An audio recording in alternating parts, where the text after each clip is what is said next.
Chapter 196. Su Shanshan looked up at the dilapidated ceiling above her head. Should we go up? Let's go up and take a look. They nodded hesitantly. When everyone walked up the stairs, only the middle-aged body cultivator, Ajin, stood there and stared motionlessly at the bamboo ball on the ground. This was the bamboo ball he personally made for the two children before he left home last time. Children? Ajin looked up at the broken ceiling with excitement in his eyes. Ajin, what are you doing? Su Shanshan turned around and looked at the middle-aged body cultivator with a frown. He still had time to daydream at a time like this? Did he have a death wish? Ajin returned to his senses and suddenly bent down to pick up the bamboo ball. He took the lead and dashed upstairs with loud footsteps. Ajin. The young mystic cultivator, Yang Shu, looked at the middle-aged body cultivator in astonishment. This Ajin didn't speak much the entire way up, but he was very cooperative with the team.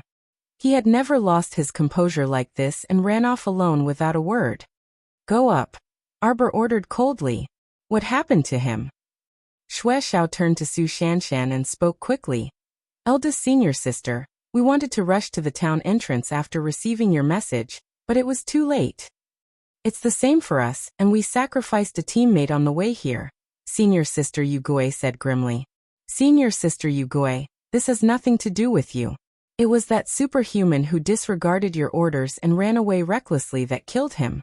Also, he almost implicated us. Yugui sighed. The more critical the situation, the more you have to remain calm. That body cultivator brother didn't listen to Senior Sister Su and ran up alone. I'm afraid. Su Shanshan also frowned, her expression unsightly. Let's go up. Pay attention to your feet and be careful. Don't push and shove in a panic.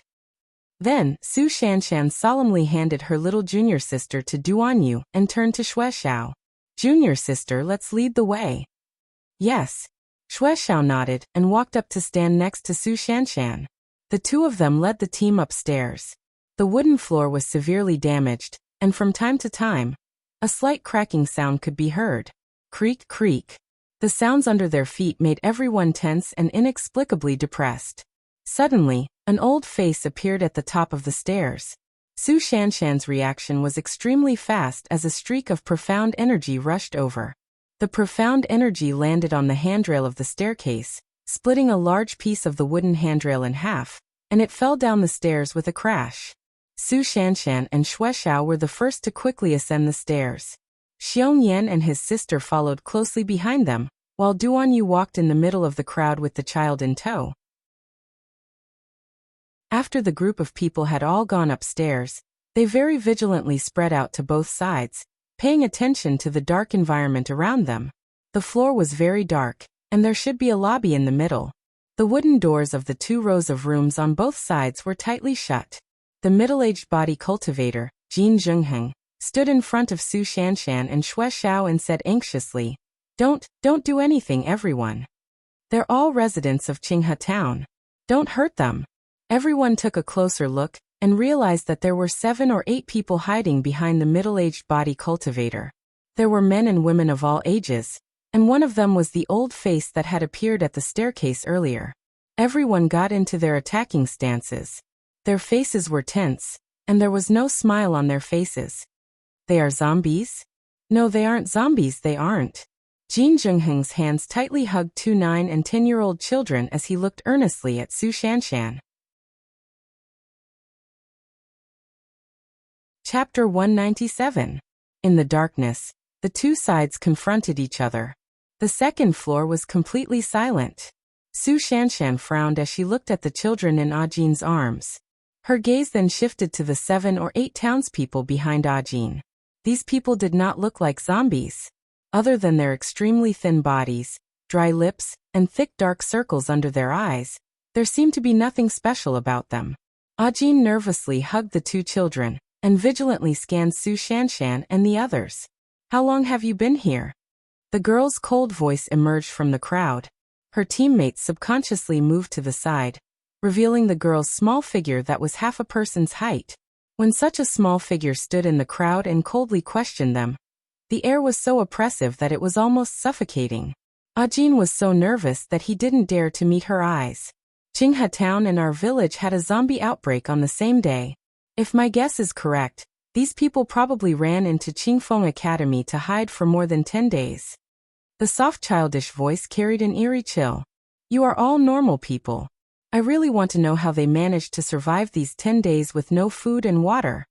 Following her words, Su Shanshan and the others tensed up again. They gripped their weapons and assumed a battle stance. Little Mississippi, the elderly man who had shown his face at the staircase earlier, walked shakily to Ah Jin's side and said with a sincere expression, I am the mayor of Qinghe Town. I beg you experts, please don't harm our town's townspeople. Everyone is already very pitiful. The old man trembled as he walked toward Su Shanshan and wanted to salute her respectfully. Xiao Mu suddenly released an iron arrow, which abruptly struck the old man's left arm. The old man fell to the ground with a loud thud. His torn sleeve revealed an arm with twisted veins. His fingers were slightly bent, and his fingernails were abnormally sharp. He mutated, Arbor said coldly. The iron arrow had clearly pierced through the old man's arm, but no human blood flowed out. Everyone gasped at the same time. The mystic cultivators' weapons were covered in a layer of mystic energy. The body cultivators clenched their fists, and the superhumans were all ready to attack. Arbor finally understood why he felt uneasy. Since the level 3 corpse crow had appeared, it meant that there was a level 3 corpse puppet here. The large flock of cadaveric crows was intimidated by the level 3 mutated corpse puppet, so they only hovered in the sky and did not descend. Once they were summoned, the consequences would be unimaginable. Level 1 and 2 zombie puppets would only stupidly strangle their opponents until they stopped breathing and became a dead man. Moreover, it would take a certain amount of time for a dead person to slowly mutate into a rank 1 zombie. Level 3 corpse puppets were completely different. Compared to the previous 2, level 3 corpse puppets were not only faster, but their strength was also greatly increased. A level 3 mystic cultivator could effortlessly dispose of 3 to 5 level 1 and level 2 zombies, but when faced with the simultaneous attacks of 3 to 5 level 3 zombies, they could only be suppressed and beaten. The scariest thing was that these monsters that had evolved into level 3 corpse puppets had become fond of eating human flesh. Once scratched by a level 3 corpse puppet, the victim would also mutate into a corpse puppet after the incubation period of 15 days. They would completely lose their human thoughts and enter a state of brain death. Arbor only took one look at the old man's arm and knew that the old man had entered the late stage of the incubation period. It had been at least 7 days since his arm was scratched by a level 3 corpse puppet. Kill them. The old man curled up his body and suddenly exploded with an ear-piercing roar. Chapter 198. Along with this roar, his body shook with force. A tightly shut wooden door suddenly burst open, and a corpse puppet with one blind eye and half of its face covered in white fur rushed out. It had an extremely ferocious appearance. The thick stench of blood rushed into everyone's nostrils. Boom! Su Shanshan promptly threw out a burst of mystic energy, forcing the zombie to retreat several steps. At the same time, the Holy Water Sect's senior and junior sisters revealed their blades and covered themselves in mystic energy, working together to encircle and annihilate this zombie. In a flash of cold light, the mystic cultivators had already surrounded this level 3 zombie. Level 3 zombie, concentrate your mystic energy and hit its head. Arbor shouted as he coldly stared at this zombie. This zombie was an ordinary level 3 zombie. According to her calculations, there should be a level 3 mutated zombie here. Could it be that it was still hiding in the dark? Hence, Arbor did not join the battle. Instead, his icy gaze searched the surroundings. Duanyu. I'm here. Duanyu grabbed the child's hand. Make this place brighter. No problem. The youth finally had a use for his skills. He happily took out a small bead from his pocket and lightly flicked it with his finger. Swoosh. That object flew into the air, illuminating the entire second floor. He thought he would receive the child's praise, so he turned to look at her with a beaming face. Unexpectedly, he received an irritated eye roll. Duanyu. Are you the beads of an abacus? He plucked and moved. As teammates, shouldn't they have taken out illumination pearls to illuminate this place? Duanyu was speechless. No, this illumination pearl is very high class, okay? The area it illuminated could support the entire floor, and it was very convenient to carry around. It was 1/5 smaller than a normal luminous pearl, but it was much brighter. Only the concealed weapons patrician family, the Duan clan, had this kind of illumination pearl. 2 years ago, when he left the Duan clan in a rage, he plundered many good things, including the map of the Hulun Mountains Peach Garden Mystic Realm. However, in the end, that mystic realm benefited this little girl instead. Just thinking about it made him angry. Do you still have the core ravaging thunder you used to blow up the mountain last time? Take out those too. If the corpse crows rush down later, blow it up. The little girl said ferociously. Duan Yu looked at her very helplessly and aggrievedly. But the core ravaging thunder is very difficult to create. Ever since we parted ways at Hulun Mountain, I have only made one. If I use it now. Use it. The little girl patted the young man's waist. Actually, she wanted to pat his back, but she was too short. Two. But I only have one. The little girl glared fiercely at the young man in front of her. In less than 3 seconds, the young man was defeated. He pouted and said, 2 by 2 then. I'll give it all to you.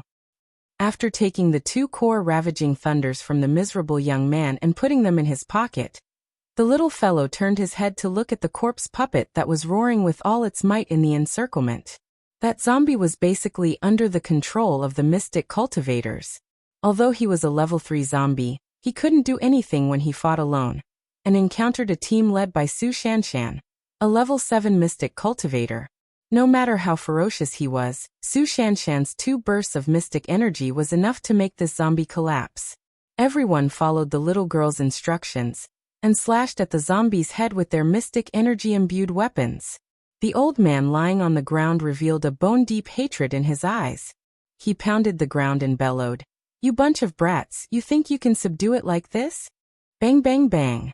The wooden doors of several surrounding rooms cracked open at the same time, and groups of zombies staggered out. They looked around in a daze before suddenly pouncing at Su Shanshan and the others. Chapter 199. Bang. Bang. Arbor fired several bolts in succession with his crossbow. Each bolt could blast open a zombie's head without missing a target. This type of normal crossbow could only fire 5 bolts in succession at most. Thus, after Arbor killed 5 zombies, he did not install more bolts in the crossbow. Instead, he put away the crossbow and swung his fists. Mystic energy erupted, and beams of white light shot toward the zombies' heads that surrounded him, attacking them indiscriminately. In the chaotic battle, the 7 or 8 Qinghe Town townsfolk held their heads and dodged to the side in horror. One of them was hit by the mystic energy ejected by the mystic cultivator, and fell to the ground with a wail. Ajin hugged the 2 children and hurriedly shouted at the crowd, "Stop! Listen to me, all of you stop!" The young mystic cultivator, Yang Shu, paused in his attack, and was almost caught by a zombie that pounced out from the side. A mystic light suddenly exploded on the zombie's hands. Following that, a black ferrule floated into the air and swung at the zombie's head, causing it to explode. The ferrule returned to Arbor's hand after a smooth black ink. Yang Shu was startled, then hastily turned his head and nodded gratefully at Arbor. "Teach, thank you." Arbor coldly swept his gaze over Yang Shu and Ajin. He harshly rebuked in his soft childish voice, "Soft-hearted. They've all been infected and have entered the incubation period. In essence, they're no longer your kind. Being merciful will only cause your own deaths. Don't blame me for not reminding you. Once these people complete the incubation period and completely mutate into zombies, they'll become level 2 zombies or higher." Yang Shu lowered his head in shame. He was actually not as decisive as a little girl. He had truly been foolish for so many years. "Kill them all." Arbor coldly threw down this sentence and ignored Ajin and the others. He turned and flew to eldest senior sister Su Shanshan's side to help deal with the several dozen zombies that surged out of the side room. How could you? How could you be so cruel?" Ajin's expression instantly changed as he hugged the 2 children. Could it be that the child meant to kill everyone present? But they were just some innocent townspeople of Qinghe Town. There were actually 40 to 50 zombies hidden in the rooms on the second floor. However, most of them were only level 1 zombies, and they were facing a group of mystic cultivators and body cultivators. Within a few minutes, Arbor's group disposed of all the zombies. As soon as he turned around, the old mayor of Qinghe town abruptly jumped up from the ground and opened his mouth to howl. His old body swayed as he raised his hand to grab Arbor. The mouth was wide open beyond the scope of a normal human being, and a distorted old face was infinitely enlarged in front of Arbor. Bang! The child stretched out his leg and kicked the old man in the stomach. Even the surrounding companions felt their hearts skip a beat. They felt that this kick should be very painful on the old man's body. The old man curled up his body and twitched on the ground for a while. He struggled to stand up. Arbor didn't wait for him to get up and smacked him on the head with his ferrule. With a soft pop, the old man's head exploded like a smashed watermelon. The townspeople of Qinghe town trembled as they looked at the little devil in front of them. Everyone huddled together with fear on their faces. Disperse. Search all the rooms on the second floor, Su Shanshan ordered with a cold expression. Pay attention to the situation. Don't let these zombies touch you. Babies, don't worry. The author is going out. 8:30 p.m. Speaking of which, the author just ate melon yesterday.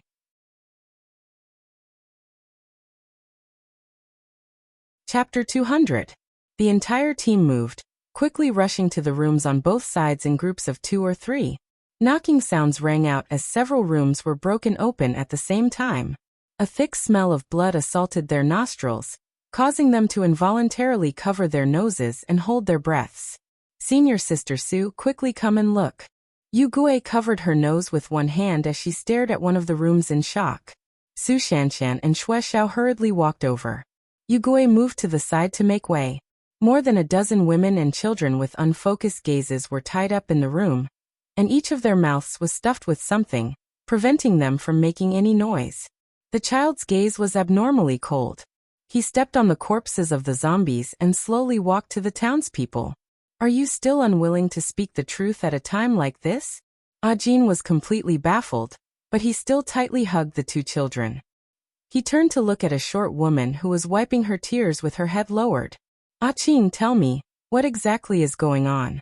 Why did you lock Granny Wang and the others in the room? What exactly are you doing? Ajin's arms tightly wrapped around the 2 timid children as he anxiously asked the woman called Qing. The young woman, who had been sobbing and wiping her tears with her head lowered, suddenly stopped her vexing cries when she heard Ajin's question. She slowly raised her head. A pair of eyes with very heavy dark circles narrowed slightly as she coldly looked at Ajin. He couldn't react for a moment when this expression appeared on his usually virtuous wife. Qing suddenly pounced over and raised her hand, looking like she was about to slap the middle-aged body cultivator. However, before her hand could touch the body cultivator, it was brushed away by a vibrating mystic energy. Qing fell heavily to the ground and groaned in pain as she clutched her nearly broken palm. Why did you attack her? Ajin agitatedly turned to glare at Arbor and angrily shouted. Qing is only a normal girl. As a powerful mystic cultivator, don't you feel ashamed attacking a normal person? Not at all. Xiaomu coldly replied with 2 words. You. Ajin's eyes widened in anger. Shut up. Xue Xiao impatiently roared and pointed her sword at Ajin. If you want to die, I'll fulfill your wish right now. Don't endanger your teammates. Xiao Xiao. Su Shanshan calmly pressed down Xue Xiao's arm and looked at Ajin with a frown. I thought you were a qualified teammate all the way here, but now, I have to say that you have disappointed us greatly. Duan Yu flung out a silver glint and directly cut open Qing's arm. He glanced at Ajin indifferently. Look at her arm clearly. If you had been scratched by her just now, I'm afraid you would have joined their ranks very soon. Little junior sister saved you, and you still have the cheek to talk back to her. You've been training outside for so many years and are so much older than others, yet you're still so naive. I really don't know what you've been training for all these years. Duan Yu glanced at the dumbstruck Ajin again. Qing's arm had already turned slightly black, and the bones in her fingers were abnormally curled. Soon, Spikes would grow out of her fingertips, and after the incubation period, she would become a level 2 zombie. Ajin looked at his virtuous wife with a face full of shock. Suddenly he raised his head and cried out, "Why is it like this? You still have the cheek to ask me?" Ajin clutched her arm and staggered to her feet. She glared at Ajin with burning fury in her eyes.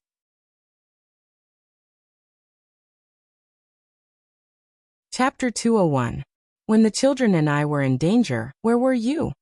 When the children and I were on the brink of death, where were you? When the children and I were short of food and rice and had nothing, and were about to starve to death, where were you? The 3 consecutive heavy questions made Ajin dizzy and his face pale. He hugged the 2 children's shoulders tightly, trembling all over as he looked at his wife who questioned him with tears and blood. You still have the face to question me? The young woman finally stood up, pounding her chest hard as she shouted herself hoarse. If I hadn't sought refuge with the mayor. If I hadn't racked my brains and struggled at death's door to survive with the children. Do you think that after more than 10 days, would you still be able to see me and the children?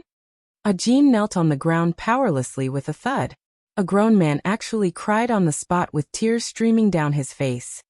We're just ordinary people.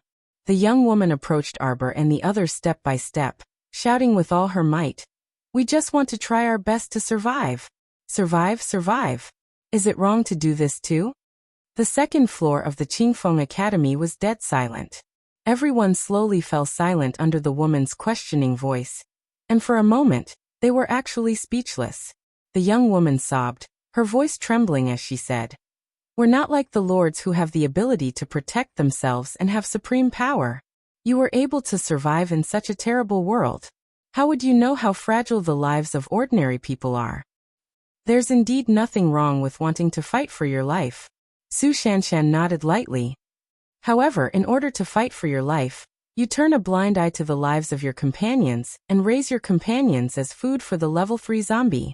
This kind of inhumane method really can't be accepted by others.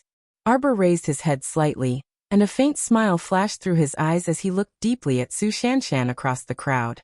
Eldest senior sister was extraordinarily intelligent. As expected, she saw the problem with a glance. Ajin suddenly covered her face and cried bitterly. Ajin cried as he pounded the ground and looked up at his wife. Is what she said true? Is it? Where are your father-in-law and mother-in-law? Did you also give your father-in-law and mother-in-law to the zombie as food? Ajin suddenly cried and knelt down, her tears soaking her clothes. She couldn't help but shake her head and say, I didn't want to either. Su Shanshan's cold eyes stared fixedly at Ajin, who was crying on the ground. She said softly and firmly, for the sake of our lives, we can choose to lose our dignity.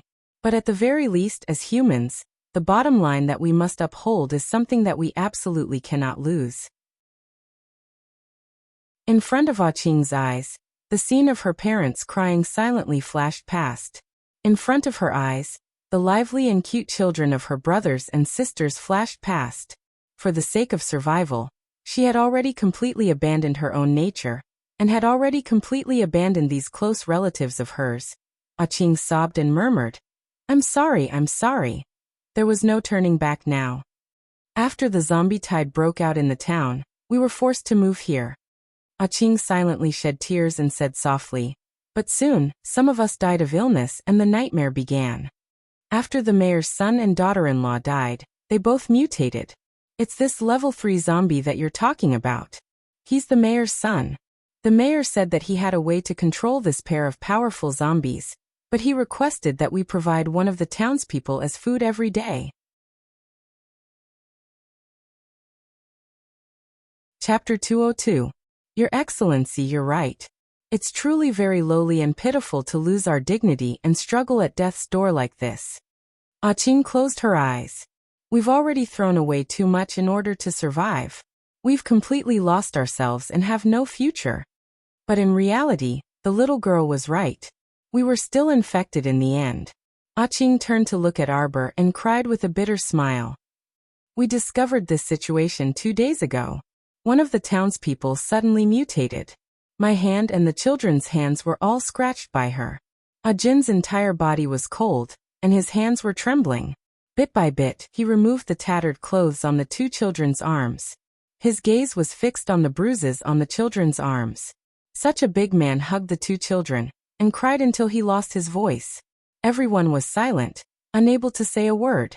Even the most cold-hearted person could feel some kind of emotion flowing in their hearts. Your Excellency, just kill us. Qing silently shed tears and slowly lowered her head. Even if you don't kill us, we won't be able to survive in a few more days. We'll even become terrifying monsters that other people loathe. I'm only an ordinary woman. I've lived my life without any dignity. But this time, Qing's voice was choked with sobs. I want to die with dignity, with my children. Together forever. A faint trace of regret flitted through Su Shanshan's cold eyes. Your Excellencies, please don't kill the mayor's son for now. If you bring him out, those crows in the sky won't wantonly attack you, Qing said. The mayor's daughter-in-law is even more powerful. After you leave, you must remember to be extremely careful. Also, the imperial court sent a troop of soldiers here earlier. They're sealed off at the northern farm. A townspeople with dark circles suddenly spoke. Because powerful zombies like the mayor's son and daughter-in-law appeared here. Those low-level zombies that mutated at the beginning didn't seem to dare to come over. However, they're gathered at the farm if possible. I hope that your Excellencies can save even more people. Don't let them become as miserable as us. Tears silently welled up in the eyes of the senior sisters from the Holy Water sect. They pursed their lips and couldn't bear to look at Qing and the other townspeople anymore, so they all turned their heads away. Qing, this time, our family will not be separated again. Jin stopped crying and hugged the two children tightly. He looked up at his wife. No. Qing was shocked. She shook her head and said, Go. I don't want you here. You are no longer qualified to die with us. Qing. Jin carried the two children to his wife and held her hands tightly. No, I'm qualified. From now on, I will no longer abandon you and the children for the sake of pursuing illusory strength. We will be together forever, forever, forever. Qing pursed her lips tightly and tears rolled down her cheeks. Although her body was cold, when she clenched her fists, it was incomparably hot. Even her dead heart began to thump, thump, thump, thump. Have you decided? Su Shanshan stared coldly at the middle-aged body cultivator. Yes. The middle-aged body cultivator stood up and bowed with one hand across his chest. Thank you, my teammates, for your support and help along the way. I want to be willful one last time to be with the person I love the most. I wish you all the best on this trip. Xiongli turned her head away and couldn't hold back her tears anymore. Okay. We respect your decision. Su Shanshan nodded lightly. Everyone stood before this middle-aged body cultivator with awe and respect. They raised their hands in unison and bowed with one hand across their chests. We wish you all the best, our friend. Xiaomu took a deep breath and blinked before turning around and heading downstairs first. Duan Yu's gaze followed the child.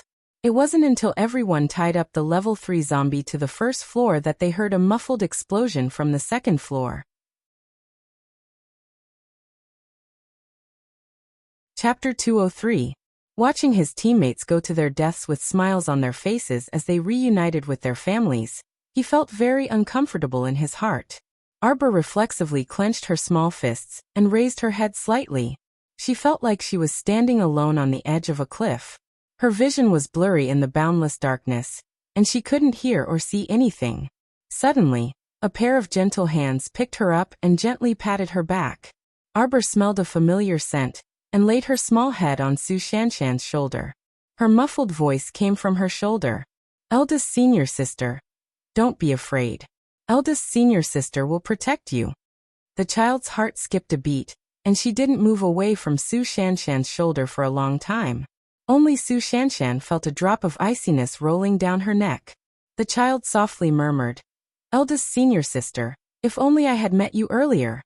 If she had met eldest senior sister in her previous life, no matter what happened in the end, she wouldn't have had to fight to the death for her dignity and honor. Su Shanshan's heart tightened.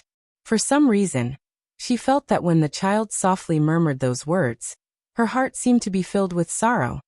You won't be alone. Su Shanshan strode forward with the child in her arms. Xue Xiao and Li Ling dragged the trussed-up corpse puppet.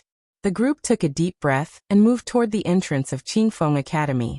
After everyone moved away the tables and chairs blocking the entrance, Xue Xiao and Li Ling dragged the level 3 corpse puppet to the front of the group. Although Ah Qing said that with this level 3 corpse puppet in hand, the flock of corpse crows in the sky would be more cautious, everyone's hearts were still hanging by a thread. They all entered a tense state of preparation for battle. After Xue Xiao and Li Ling dragged the level 3 corpse puppet out of the door, the group of people behind them walked over. Everyone was a few steps away from the two of them. They looked up at the sky and saw the flock of corpse crows hovering in the sky. Sure enough, they were just hovering in the sky and didn't show any signs of swooping down. Only then did their suspended hearts slightly relax. Su Shanshan promptly said with the child in her arms, "Go north." The group from Heavenly Dao sect went north, but according to the townsfolk of Qinghe Town, a large number of corpse puppets had gathered there. There were even troops sent by the imperial court that were trapped there. I hope things aren't that bad. The child held the 2 core ravaging thunders in her pocket. She didn't want to use these 2 hidden weapons that could blow up half a mountain unless it was absolutely necessary. Although the core ravage thunder was powerful, its sound was also abnormally terrifying. Such a sound would gather a large number of zombies. Even the zombies outside Qinghe Town within a 50-kilometer radius would be attracted. The group ran towards the north of Qinghe Town. They didn't run far before they saw a group of people from the Daybreak sect led by Shang Kuan rushing toward them in a very sorry state. When the two teams met, Shang Kuan rushed toward Xue Xiao and Li Ling and shouted anxiously, "Run!" A large flock of black corpse crows was coming from that direction. 3 of our teammates are trapped inside and haven't made it out. Captain, look. A member of Shang Kuan's team pointed at the flock of corpse crows circling above Xue Xiao and the others. The heavens really wanted them dead. The flock of corpse crows that Xue Xiao and the others brought over was at least 10 times more than the ones they encountered. Wait, under the siege of so many corpse crows, how did Xue Xiao's team come here unscathed? Chapter 204. Shang Kuan's eyes almost popped out of their sockets. Oh my god! What the hell is this?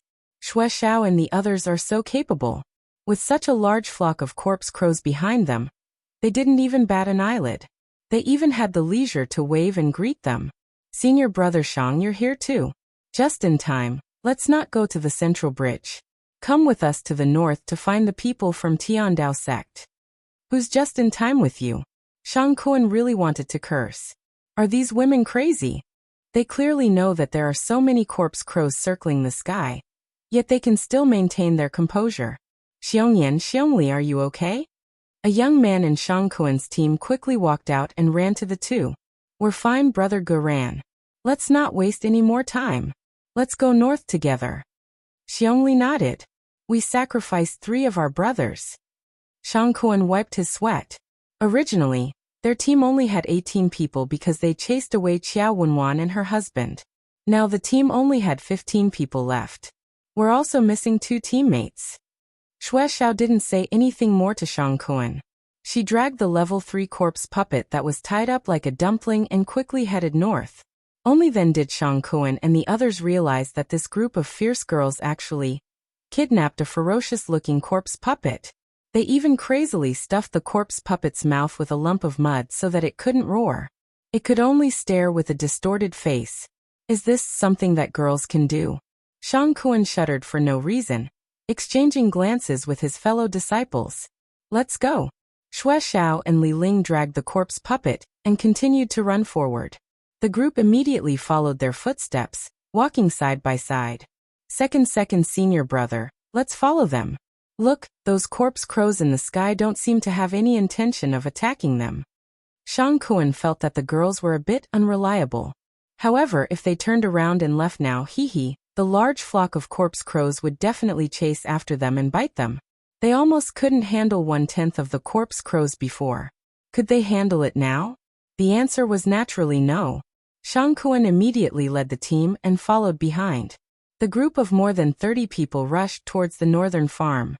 What came into view was a large brownish-yellow field. There were traces of planting on the ground, but most of the crops had withered. The remaining edible plants had probably been picked clean by the townspeople when the chaos began. The farm was right behind the field, but halfway through they saw 2 severed limbs. Looks like they were attacked as well. The group did not stop. They continued to run forward until they reached the entrance of the farm. Then they drew in a breath of cold air. There were at least 200 to 300 level 2 zombies blocking the main entrance. They were all swaying and banging against the door and walls, looking extremely stiff. The farm was surrounded by a large wall. The main entrance was a wooden fence. At this moment, there were at least 30 to 50 zombies blocking the entrance of the wooden fence. They were all foolishly ramming themselves against the fence that was on the verge of collapse while letting out loud roars. Situe and the rest carried a lot of logs over and piled them at the entrance. The group of people hid behind the logs and released their profound energy at the zombie horde. However, this wouldn't last for long. Mystic Cultivator's profound energy was not inexhaustible. A genius young mystic cultivator like Situe could continuously release profound energy for no more than an hour. Once profound energy was completely exhausted, it was a very troublesome matter. Its recovery would become abnormally slow. Chapter 205. A blue storage talisman floated in front of Arbor. Previously, she had stored half of her bows and arrows in this blue talisman to deal with unexpected situations like this. After all, it was very difficult for the Heart of Paradise to be exposed in front of everyone. However, talismans were different. Even if people knew that she was a talisman practitioner, it didn't matter. Moreover, at her age, very few people would link the creation of these talismans to her. 15 bows and arrows, along with a pile of arrowheads, poured out of the talisman and poured out in front of everyone. Storage talismans. Shangkuan and the others dazedly looked at the little girl with slight astonishment. Those skilled in archery, take a bow and follow me. Arbor took a bow and waved at everyone. Don't waste mystic energy. Pay attention to preserving your strength. Excellent. Shueshao picked up a bow with one hand and hugged a large pile of arrowheads. She chuckled. I'll broaden your horizons and let you see how great this lady's equestrian archery is. Count me in. Me. Among the 15 people, there were both body cultivators and mystic cultivators. They picked up their bows and followed Arbor's small figure. Those level 2 zombies circled around the high wall and foolishly gathered together. Naturally, there wouldn't be dozens of them gathered in every place. Arbor deliberately led everyone to a place with fewer zombies and randomly picked a place where only a dozen or so zombies were gathered. Everyone knocked their arrows. Without needing Arbor to say anything, the arrowheads uniformly shot towards the zombies' heads. As a man, Shangkuan naturally felt embarrassed to hide behind a group of little girls, so he naturally took a bow and shot. Unfortunately, his technique was poor, so the first arrow missed and stuck into the wall. This angered the targeted zombie, which turned its head and wobbled toward him with bared fangs and brandished claws. Whoosh! The child's arrow exploded that zombie's head. Shangkuan's arm trembled slightly.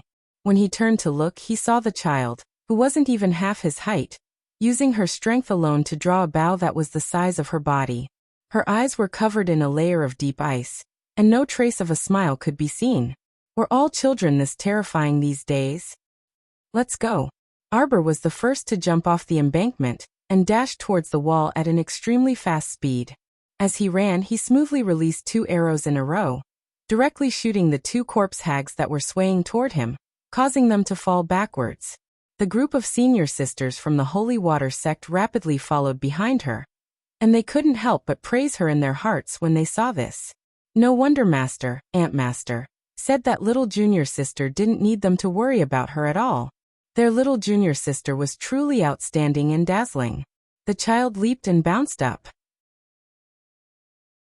His small figure swiftly moved over the tall wall and landed steadily with one hand on the ground. After that, everyone carried their bows and arrows and leaped over the wall and landed behind the child. Before they could even catch their breaths, everyone rushed straight towards the pile of logs where Situe and the others were. When Situi and the others heard the sound of something heavy falling to the ground, they nervously looked at the side of the wall, thinking that some zombie had climbed over the wall. In the end, they saw a group of teammates running towards them. At this moment, everyone in the Tiandao sex group felt their hearts heat up. They excitedly stood up from behind the pile of logs. "How is everyone?" Su Shanshan led everyone over in quick steps. "Senior sister Su, everyone's here." Situi looked at the people behind Su Shanshan with a moved expression. "We're in the same team. If we're leaving, we'll naturally leave together." Su Shanshan tilted her head. Her gaze was as cold as usual, but her words made everyone's blood boil. Chapter 206. Situi, how's your archery? The child's soft voice suddenly rang out. "It should be pretty good." Situi turned to the child upon hearing that. Looking at that little stoic face, he pursed his lips and smiled. "Give it to him." The child glanced at Shang Kuan. Although she was expressionless, everything was conveyed without words. Blinded by shaking hands. Wasted arrows. The latter. Why do I feel like I'm being deeply despised by the child? Clear these at the entrance. We'll charge out. The child took the lead and shot an arrow at one of the zombies surrounding the fence, sending it flying backward and crashing to the ground. Such astonishing arm strength caused everyone present to cast admiring gazes at her. As expected, the children of other sects were all so outstanding. Whoosh, whoosh whoosh. Arrows were fired continuously. Everyone drew their bows and shot repeatedly at the group of corpses blocking the gate. Seeing that half of the zombies were quickly cleared, everyone was delighted. Su Shanshan led everyone closer to the fence. Once the remaining zombies were cleared out, they could charge out from the entrance. However, at this moment, an extremely sharp roar suddenly rang out from outside the tall wall. That sound rushed straight to everyone's eardrums, giving them a terrifying shock. A few superhumans without cultivation bore the brunt of the impact, and their ears immediately bled from the shock. Boom! A row of walls next to the fence was the first to shatter, and rocks fell to the ground in a disorderly manner. The zombies that were originally wandering outside the walls swarmed in through the holes created by the shock.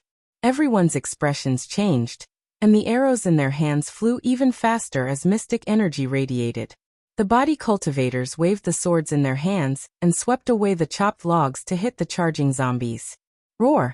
That terrifying roar rang out from outside the walls again. Puffed! A superhuman was injured by the shock and spat out a mouthful of blood. His companions hurriedly supported him and dragged him to the back. More and more zombies stepped in from the flattened walls and swayed toward Su Shanshan, Situi, and the others. The most terrifying thing was that the black zombie crows that were originally merely circling in the sky seemed to be summoned and slowly gathered together, about to launch an all-out attack. It's a level 3 mutated zombie. It's that mayor's daughter-in-law? Quick, let's go. Let's go inside. Senior brother Wang beckoned everyone to run into the greenhouse. This wooden shed was built with round logs, so it didn't have much resistance on its own. However, it could at least provide some shelter. It was better than being exposed to the open air. When the last person rushed into the large shed, he saw that the outside was covered in black clouds and countless corpse crows were circling in the air. Everyone pay attention. Situi shouted with a solemn expression. As the countless cadaveric crows swooped down, he took out something from his pocket and smashed it on the ground. After a loud bang, an arc-shaped protective shield suddenly surrounded everyone in it. If it were any other time, everyone would fight to admire a defensive profound armament. But now, who would have the time and energy to do so? Dong dong dong dong dong dong. Terrifying crashing sounds were emitted from the transparent protective shield. Countless corpse crows seemed to be enjoying the thrill of crashing as they dove down mindlessly. Soon, even the wooden frame at the top of the shed was lifted by the cadaveric crows. Roar! A level 3 mutated zombie puppet with long hair jumped down from the roof of the tent and stared at the people inside the tent. Chapter 207. When the level 3 zombie jumped down, it happened to come into close contact with Lu Yexin, who was inside the barrier. How close was it? It was so close that their noses were practically touching through the barrier. Ah! Lu Yexin let out a high-pitched shriek, scaring all the teammates around her. That's enough. They weren't scared to death by the zombie, but were nearly scared to death by your shriek. If word got out, they would laugh their heads off. The level 3 zombie clawed at the transparent barrier, producing a clang. Go go go go! Senior Brother Wang shouted. Everyone supported each other, and some brawny men directly carried the injured. Everyone ran toward the back of the large shed with the transparent barrier. Lu Yexin ran in the middle of the team, stumbling and crooking. The people around her were unlucky and kept being bumped around by her. However, seeing that a young girl like her was trembling in fear at this terrifying scene, the others didn't say much. However, compared to Lu Yexin's trembling legs, Xiaomu's calm and composed gaze appeared a bit abnormal. She was 5 years younger than Lu Yexin. You're not scared? Duan Yu ran beside the child, and saw how fast she moved and jumped. If it weren't for the many people blocking the way, the child probably would have reached the front by now. You can just imagine it as a plaything that can jump. What's there to be scared of? As Xiaomu said this, she even found time to pat the youth's waist. Don't be scared, I'm here. Duan Yu. Why did he freaking have the urge to laugh? If it weren't for the wrong place and time, all his teammates would have laughed. Are you sure you're not trying to be funny by expressionlessly saying this in such a soft and cute voice? Duan Yu looked up at the sky speechlessly. Say, don't you think it's very ugly and disgusting? It's disgusting. The child leaped over the logs on the ground. But you'll get used to it after looking at it too much. How the heck can you get used to it? Duan Yu. Why do I feel like I'm talking to a non-human? I suspect that you're not a human from Seekong planet. You might be a little monster from another star field. Su Shanshan, whose eyes were cold, couldn't help but twitch the corner of her mouth. Little junior sister was really a classic little person. Xue Xiao couldn't help but laugh out loud. Junior sister is right, young man, you've seen too little. You'll get used to it if you see it more often. Why don't we turn back now, block that level 3 zombie, and interact with it more? I have to thank your entire family. Duan Yu fell silent. I'm a young man, so I don't argue with little girls. That would be ungentlemanly. Everyone run. There's a closed support shed in front of us, and it seems to be quite sturdy. Senior Brother Wang shouted, and led the team straight ahead. Everyone also saw the closed shed at the same time. All the logs in the shed were tied together with very thick ropes. It was indeed much stronger than the previous shed. Let's go in and hide first. There were 7 or 8 injured special ability users in the team who needed to go in and adjust. Everyone's nerves were stretched taut the entire way, and when they reached the closed shed, their breathing was very rapid. Lu Yexin flew forward and kicked open the shed's door, wanting to run inside first.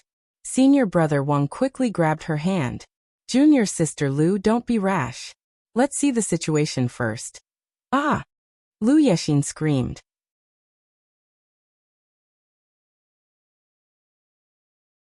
Chapter 208. As Lu Yexin screamed, she subconsciously grabbed Senior Marshal Brother Wang's arm. Her eyes filled with terror, because when she kicked open the door to the wooden shed, she was greeted by a rotting corpse puppet with half its face missing. It pounced at her. At such a close distance, Lu Yexin was so scared that she peed her pants and almost fell to the ground. Senior Marshal Brother Wang decisively grabbed Lu Yexin and flung her backward to meet the corpse puppet head-on. A beam of mystic energy hit the puppet's head. However, the swaying corpse puppet didn't fall. Instead, it clawed at Senior Marshal Brother Wang even more ferociously. Its 2 hands, so rotten that the bones poked through the skin, grabbed Senior Marshal Brother Wang's neck tightly. Senior Marshal Brother Wang choked and coughed. Fortunately, Situi reacted in time, and hit the corpse puppet's head again with a beam of mystic light. Half of its head fell to the ground, and rolled beside Lu Yexin's feet. Before Lu Yexin could scream, she was kicked twice by the furious sect brothers. Shut up. Senior Marshal Brother Wang let out a long sigh of relief, and coughed violently several times while clutching his throat. Everyone saw that his neck was already bruised and had a faint bloodstain. It was obvious that the corpse puppet had used a lot of strength. Just as everyone breathed a sigh of relief, Arbor glanced at the corpse puppet's half-head lying on the ground, and suddenly raised her crossbow to aim at Senior Marshal Brother Wong's head. Everyone was shocked. Some even subconsciously tried to stop Arbor. Little Junior Marshal sister, what are you doing? The child's cold voice slowly rose. Senior Marshal brother, you've been infected. I'm sorry. White fur grew on its body. It was the sign of a level 3 corpse puppet. On the half-head on the ground, half of its face was clearly covered in white fur. There was a long bloodstain on Senior Marshal Brother Wong's neck. The wound had already been cut open. He had been scratched by a level 3 corpse puppet. At most, it had an incubation period of 15 days. After that he would mutate. Only by completely erasing him now would they be able to put an end to the trouble that was about to happen. The Heavenly Tao Sect brothers' eyes instantly turned red. No, it can't be. Let's go in first. Senior Marshal Brother Wong was exceptionally calm. He ordered everyone to move into the enclosed shed. Corpse puppet! Xiongyan shouted. Among the 20 or so people who were huddled in the corner, one of them stood up shakily. His lips were cracked, and he couldn't even speak clearly. No, don't do it, my lords. We are soldiers of the Imperial Court. We are all soldiers of the North Battalion, not zombies. The soldier who spoke swallowed hard and finished his sentence. Xiongyan blocked the door with his hand. Although everyone had entered the house, they were still on high alert. Gume said, just now, a level 3 corpse puppet jumped out from among you. You must have been scratched as well. No, I didn't, the soldier explained with difficulty. We've been trapped here for about 4 to 5 days. That guy started acting weird last night. Sir, we tied him up. Who knew that he would suddenly break free and rush to the door? Another soldier weakly grabbed a broken rope and smiled bitterly. We really don't have the strength to stop him. For a moment the atmosphere was stifling. Then a series of banging sounds came from the top of the wooden shed. Everyone looked up. The level 3 mutated corpse puppet was lying on the wooden shed and hammering the shed.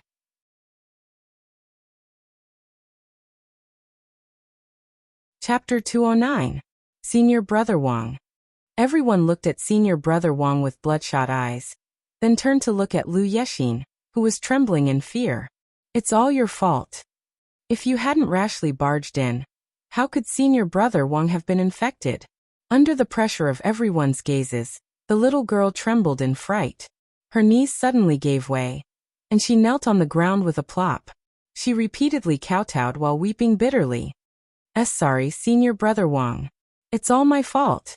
Sorry. Senior Brother Wong, I was wrong. I really know I was wrong. Bam bam bam.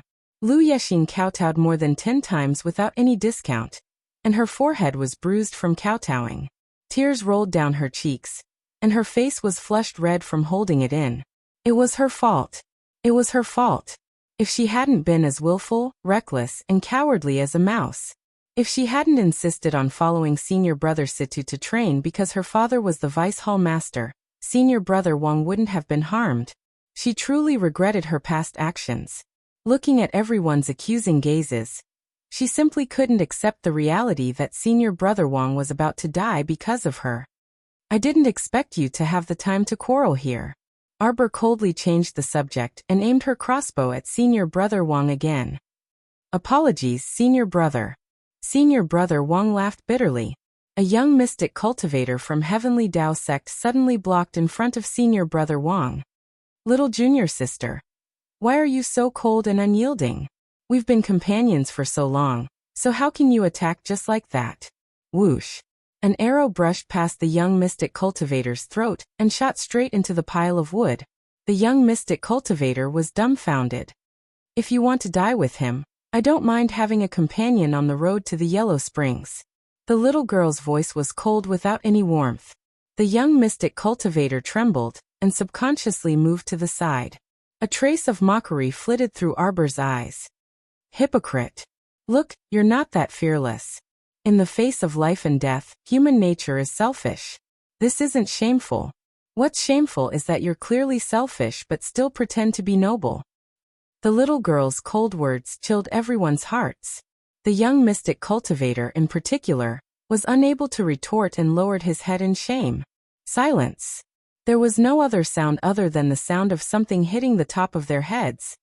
Junior sister. Senior brother Wang smiled bitterly. Will I immediately turn into a zombie? You will have an incubation period of 15 days. But Arbor looked at him meaningfully. The feeling of counting the days and waiting for death is not very pleasant. Senior brother Wang suddenly laughed. I'm not afraid of death. Don't worry, little junior sister. Before we leave Qinghe town, I will give you a complete explanation. Arbor looked at him deeply. I'm sorry, senior brother Wang. From his previous life until now, there had been no cure for the zombie infection. If she met with misfortune, she would personally deal with herself. Because being a walking corpse was even less dignified and arrogant than being in his previous life. Rather than struggling at death's door to live, it was better to die as he pleased. Xiaomu walked up to those North Camp soldiers with small steps. Those unlucky ones who were scared out of their wits kept retreating. They felt that the child in front of them was a very scary person who would attack without warning. Arbor tossed them a bag of pears. If you can move after eating, stand up by yourselves. Each and every one of you is like a bear. You're really smearing your master's reputation when you go out. The soldiers. Why did they feel angry yet speechless?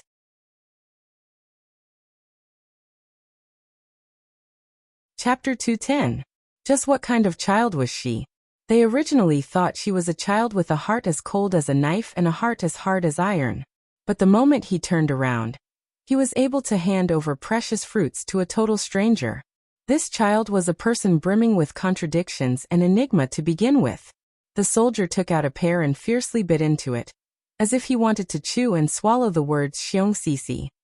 This wooden shed can last for about 7 minutes at most, Arbor said indifferently. Is everyone ready? Ready. Everyone's voices were a bit hoarse. Ready to fight to the end. Ready for the possibility of sacrifice at all times. Everyone held their breaths as they waited. The mystic cultivators were doing their best to recover the mystic energy in their bodies. Perhaps we will die here today. Arbor's expression was still indifferent. Even in the face of this kind of crisis, she still had that familiar stoic face. But before we die, we must do our best to obliterate these corpses that intend to humiliate us. The child's words made everyone's breathing tighten, and the blood in their bodies boiled endlessly. Kill. Someone raised their sword and roared. Everyone's blood boiled as they roared. Bam. The roof of the shed was finally overturned by the persevering level 3 zombie. That thing howled as it jumped down. Its head was covered by long hair, and the 2 eyes hidden within seemed to be looking at the level 3 zombie beside Arbor. Arbor cleaved down with her ferrule, and cleanly chopped off the level 3 zombie's head. Everyone. Weren't they hostages? Just kill them like that, alright? Roar, roar, roar. The level 3 zombie went crazy. He shoveled up the wooden shed with his fists and kicks. With a leap, its protruding eyes locked onto Arbor, and it quickly pounced over. Bam. Arbor raised the flying ferrule in her hand and ruthlessly slapped the zombie's face. With a shriek, the intoxicating sound immediately caused one of the body cultivators to spit out a mouthful of blood. He fell back with a dispirited expression and rolled outside the group, breaking away from the protective shield. A flock of zombie crows blotted out the sky and rushed over with a whoosh. In just a few seconds, that body cultivator was completely surrounded. When they flapped their rotting wings and left, everyone could only see a skeleton standing on the spot. Soon the skeleton crumbled into pieces. Roar. The rank 3 zombie puppet let out an angry roar, and the flock of corpse crows circling in the sky suddenly locked onto Arbor. They flapped their wings and screamed hoarsely as they merged into a huge black ball. There were so many of them that one couldn't see the end of them. They rolled towards Arbor. Little junior sister. The holy water sex senior sisters broke away from the protective barrier and pounced on that little person. However, at this critical moment, a fiery red light suddenly appeared on the horizon. It was connected to the burning red clouds, and the entire sky was dyed red. The child's slow little heart skipped a beat, and he suddenly realized that his little body was already flying into the sky uncontrollably. What to do? Could it be the nouveau riche crown prince? Why is he here? He wouldn't slap her old-ass face, but in public, would he? The kid was dumbfounded. His body was surrounded by a pure-colored light. Countless cadaveric crows were shattered by the light before they could even get close. The nouveau riche crown prince's mystic energy was too dense. Before she could think carefully, her little body fell into a certain person's embrace. Heh. A cold and magnetic voice rang out beside her ear. Xiao Mu's stoic face involuntarily stiffened. What should she do? She could feel his displeasure from this laughter.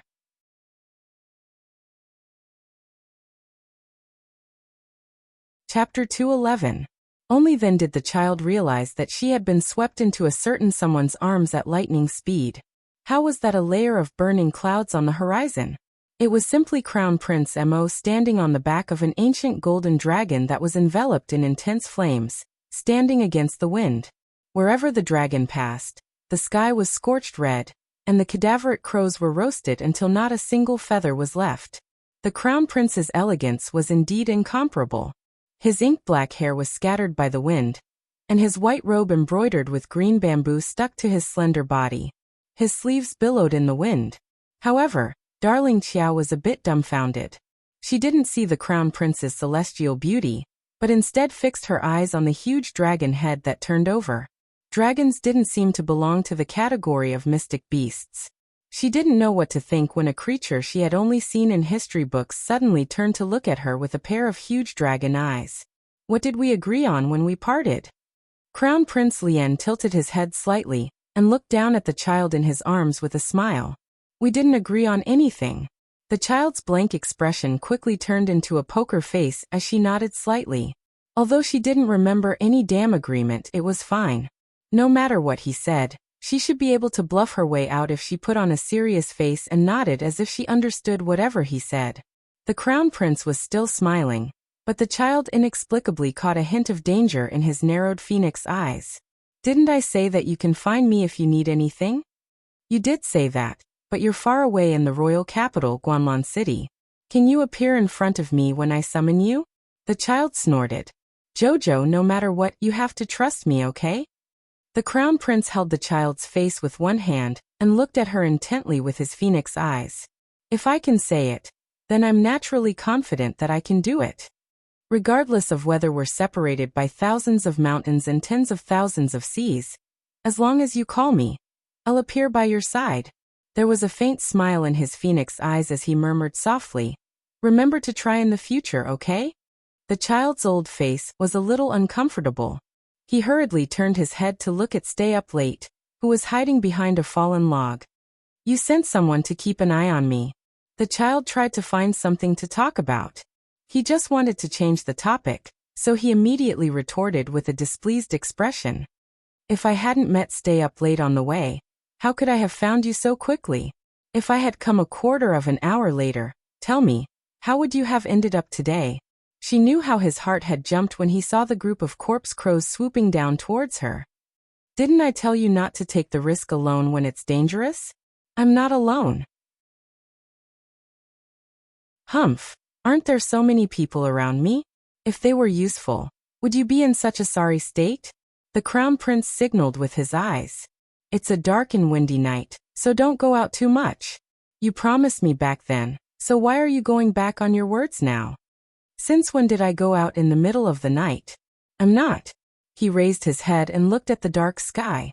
Xiaomu instantly had a feeling of, even the heavens aren't helping me.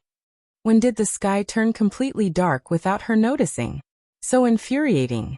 I don't want to talk to him anymore. Our dear Xiaomu simply pursed her lips and put on her signature stoic face. Going back on your words after making a promise, shouldn't you be beaten? What? Everyone's watching you? You're going to slap my old face again.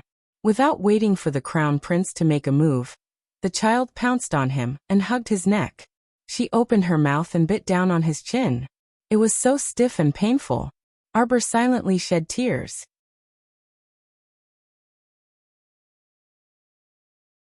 Chapter 212. Ao Yi and the other youths from the night pavilion were petrified. The Crown Prince was clearly taken aback. His almond-shaped eyes moved to the little fellow's face, which was flushed red from anger, and the corners of his lips curled up. Even a rabbit will bite when it's cornered, young man. Tisk, you've learned to strike first, the Crown Prince said slowly as he raised his hand and smacked Xiaomu's butt. He was so strong. Bastard, bastard. A scholar prefers death to humiliation. Today, I must bite him to death. The little fellow pounced forward. Her movements were truly breathtaking. She struggled in the Crown Prince's arms and opened her mouth to reveal 2 rows of white teeth. You're clenching your teeth. Be good. The Crown Prince held her tightly in his arms and pressed down on her struggling limbs with one hand. He smiled and patted the child's head. Don't make a fuss. Be careful not to break your teeth. Arbor was speechless. Look, those ugly things are making my Jojo so angry that her face is red. Don't worry, I'll destroy them for you now and clean them all up, okay? I'm going to bite him to death. This bastard is twisting the truth. Is she angry because of the zombie hags? She's angry because of me, okay? Xiaomu grabbed the youth's arm and was about to bite him. However, the youth stretched out his slender finger and pointed at the sky as usual. Jojo, look. The child grabbed his arm and raised his head slightly, only to see clusters of flames flying towards the corpse crows hovering in the air like scattered meteors. So many flames, clusters of flames danced and collided in the sky, emitting an even more dazzling red glow. The child had already forgotten to bite him. This was the second time she saw Crown Prince Lien control so many blazing red flames with such ease. The originally frightening flock of corpse crows quickly turned into ashes under the roasting of the raging flames. Not even a trace of flesh was left. Only a faint burnt smell entered everyone's nostrils. Su Shanshan and the rest were already stunned. From the moment the golden dragon appeared in the sky, they were already completely stunned and didn't know what to say. At this moment, there was only shock left in his heart, and a feeling of reverence towards the strong rose in his heart. Are these the 5 spirits? The child murmured, and his little hand let go of his arm. Emolien paused for a moment, then smiled. It can be considered as the 5 spirits. Did your master from the Holy Water sect tell you about the origin energy of heaven and earth? Yes. The child nodded, then turned to look at Emolien. Very powerful. Seeing that you've helped me deal with so many corpse crows, I'll write off the previous debt with you. Emolien couldn't help but chuckle. She raised her finger and poked the child's soft cheek. It can't be written off. You were so disobedient and didn't abide by our previous agreement. Logically speaking, it's not enough for me to hit you. The child's face was painted green. Give him an inch and he wants a yard. How audacious. What was Jojo waiting for? Bite him to death. Bite him to death. Emolien suddenly hugged her and laughed heartily. Look, her little face that had been painted green had suddenly become lively after changing from the expressionless face she had at that time. Cute. Emolien pinched the child's face and jumped down from the golden dragon's back with the child in her arms. She landed in front of Situ E and the rest's protective barrier, and met the eyes of the rank 3 mutated zombie that emitted a foul smell. With a kick, the bow and arrows on the ground landed in his hands.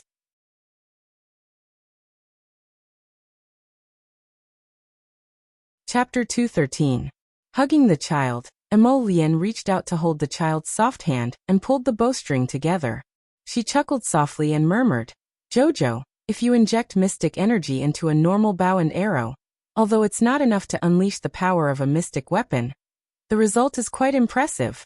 Everyone simultaneously stared at the arrow that shot out like a shooting star towards the level 3 zombie. Only Arbor realized how strong the youth's infusion of energy was. That feeling of being suddenly injected with super powerful energy, and the strength of her short arm exploding. Whoosh! The arrow pierced through the level 3 zombie's head. Without any suspense, the unlucky level 3 zombie was sent flying by the arrow. It maintained a stiff posture as it retreated with the arrow and its body. It was firmly pinned to a wooden stake and could no longer move. Absolute silence reigned over the scene. What a strong youth! An ordinary arrow was able to kill a level 3 mutated zombie puppet that had given everyone a headache. Was this the difference between a genius and a normal person? Until Duan Yu harumphed and disdainfully pursed his lips. Pretentious. What pretentious? In terms of looks, This young master is not inferior to you. Humph. Jojo, let's get down. Duan Yu fearlessly extended his hand towards the crown prince and met the crown prince's phoenix eyes, completely ignoring the cold glint in them. Humph. You think I'm scared of you? Their gazes collided, and it was as if a flaming shooting star streaked across the sky. Arbor was expressionless, but in reality, she was roaring in her mind. What are you doing, Qiu? Such rich energy. It's like I'm soaking in a sacred spring. Oh hee, so comfortable, so comfortable. Ha ha ha ha. Ah. Oh, master, let's absorb more. Ah. Oh. Why don't you go to heaven with so many onomatopoeia? The mental tree had gone crazy. Arbor pressed her swelling head. She really wanted to stuff its mouth with something. Mo Lien lowered her head slightly, and her gaze landed on the soft emerald branch that was secretly wrapped around one of his wrists. It was only a small section, so she definitely wouldn't see it if she didn't look closely at his wrist. It seemed like his Jojo had a lot of secrets. Mo Lien smiled and walked forward with Arbor in her arms, avoiding everyone's gaze. He didn't show the slightest bit of displeasure because the power in his body was being absorbed by some stupid tree. Oh. If I can obtain the blood from this young man's heart, master, I will be able to smoothly integrate the paradise into the star field. Arbor's expression changed. This damn tree had gone crazy. Things were getting out of hand. Qiu. Xiaomu's icy small claw abruptly hammered Mo Lien's wrist as she mentally issued a strict order. Go back. Right now. Oh. Sensing its little master's anger, the tree didn't dare to act rashly. It quickly retracted its branch and whispered, I really only need 1 drop. Nonsense. You're not allowed to bring it up again. A drop of blood from the tip of the heart. How much energy did it consume? How dare it make such a request? He had to beat it to death. I'll give you all the profound energy in the paradise. In the future, I'll help you find more profound energy to replenish.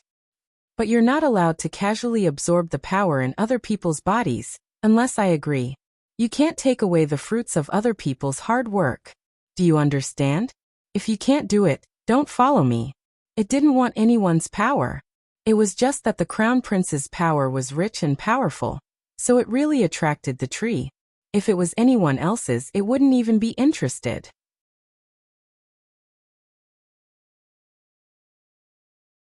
Chapter 214. The sapling sobbed. How would it dare to refute its little master's stern admonishment? It quickly fawned over her. MHM, I know. Qiu will be obedient. Qiu, we will become stronger in the future. Arbor's gaze was resolute as he looked ahead. Rely on ourselves. What is it? Mo Lien looked down at the slender branches that swiftly receded and disappeared. She then looked at the child's taut face. It's fine, it can't absorb much. You're still indulging it. The sapling immediately became agitated. Master, the youth said it's fine. Why? Haha, you're so agitated that you stutter. Shut up and go back to cultivating. Arbor ignored this cheating tree. Boohoo youth, goodbye. If there's a chance next time. Arbor directly blocked its nagging. You. Arbor looked up at him. Are you alright? That tree of mine is too insensible. It's fine, it's really fine. Mo Lien smiled and patted the little one's head. Don't worry about me. Xiaomu flew into a rage out of humiliation, and immediately kicked him with her short leg. I'm not worried. The crown prince couldn't help but laugh. With a wave of his hand, all the wooden shards that had collapsed on the ground gently floated up. They were instantly flattened to the sides by a mighty force. A cave entrance was revealed under the sealed wooden shed. Granary? Arbor's eyes brightened. It should be. The crown prince nodded with a smile. Let's go down and take a look. Duan Yu and the others all ran to the cave entrance, but Mo Lien left them behind with an indifferent, you guys stay up here. There were 4 underground granaries built below, and they were filled to the brim with grains, beans, and potatoes. Arbor waved his hand and took out 50 storage talismans in front of the crown prince, filling them to the brim. As a result, every granary lost exactly a quarter of its food supply. The crown prince couldn't help but smile. If it were anyone else, Their jaws would definitely drop to the ground for this little one to casually take out 50 storage talismans. For you. Darling Xiao calmly took back all the full storage talismans, then took out 20 empty storage talismans and placed them in the Crown Prince's hand. Hush money. The Crown Prince almost laughed out loud. He naturally reached out to take the storage talisman from her and praised, "My Jojo is really amazing." Would those arrogant talisman masters of Guanlon City die of shame if they saw the little fellow take out a handful of talismans? He wondered if those idiots could even produce 10 talismans in a month. Because talismans were rare, there were even fewer of them on the market. It was not an exaggeration to say that it was difficult to obtain a talisman even with 1,000 gold taels. Go ahead and decorate. Call them in when you're done. The little fellow raised her hand and patted him on the shoulder. She had an expression that said, "We're together. If you don't take some, I won't be at ease." All right. Emolian nodded. She also took some food from each granary and used her blood to open a talisman to take them away. Arbor.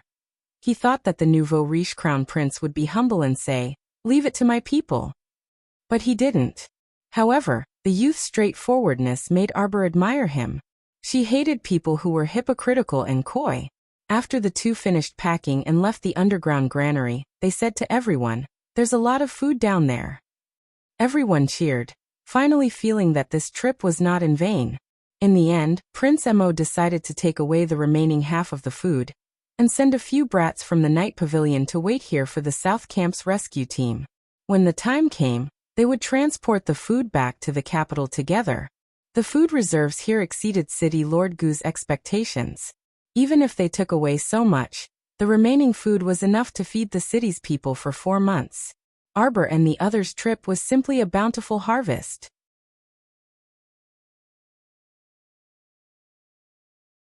Chapter 215. After a night's rest, they set off on their return journey the next day. The return journey was a bit slow with food, but thankfully, it was safe and they did not encounter any zombies. Arbor returned home in the evening. Her expression involuntarily relaxed as soon as she entered, and she softly called out, "Mother, I'm back." "Ah, Jojo's back." A woman's gentle voice rang out. This was no different from a bolt from the blue to Arbor's ears. She froze on the spot, and coldly turned her gaze toward the woman who spoke. When Rawan was standing quietly beside her grandmother in her courtyard. She was wearing a captivating red robe with a cyan floral pleated skirt. She was holding a pot of stew and looking at her with a smile. Fragmented images flashed past Arbor's eyes. When Rawan was just like the soft and gentle one Rawan in front of her as she complained tearfully to her father. Xiao Sun is too hard to teach. Stepmother is in a difficult position. If I'm too strict, people will gossip. If I'm not strict, he'll go out and cause trouble again like today. I really don't know how to teach him.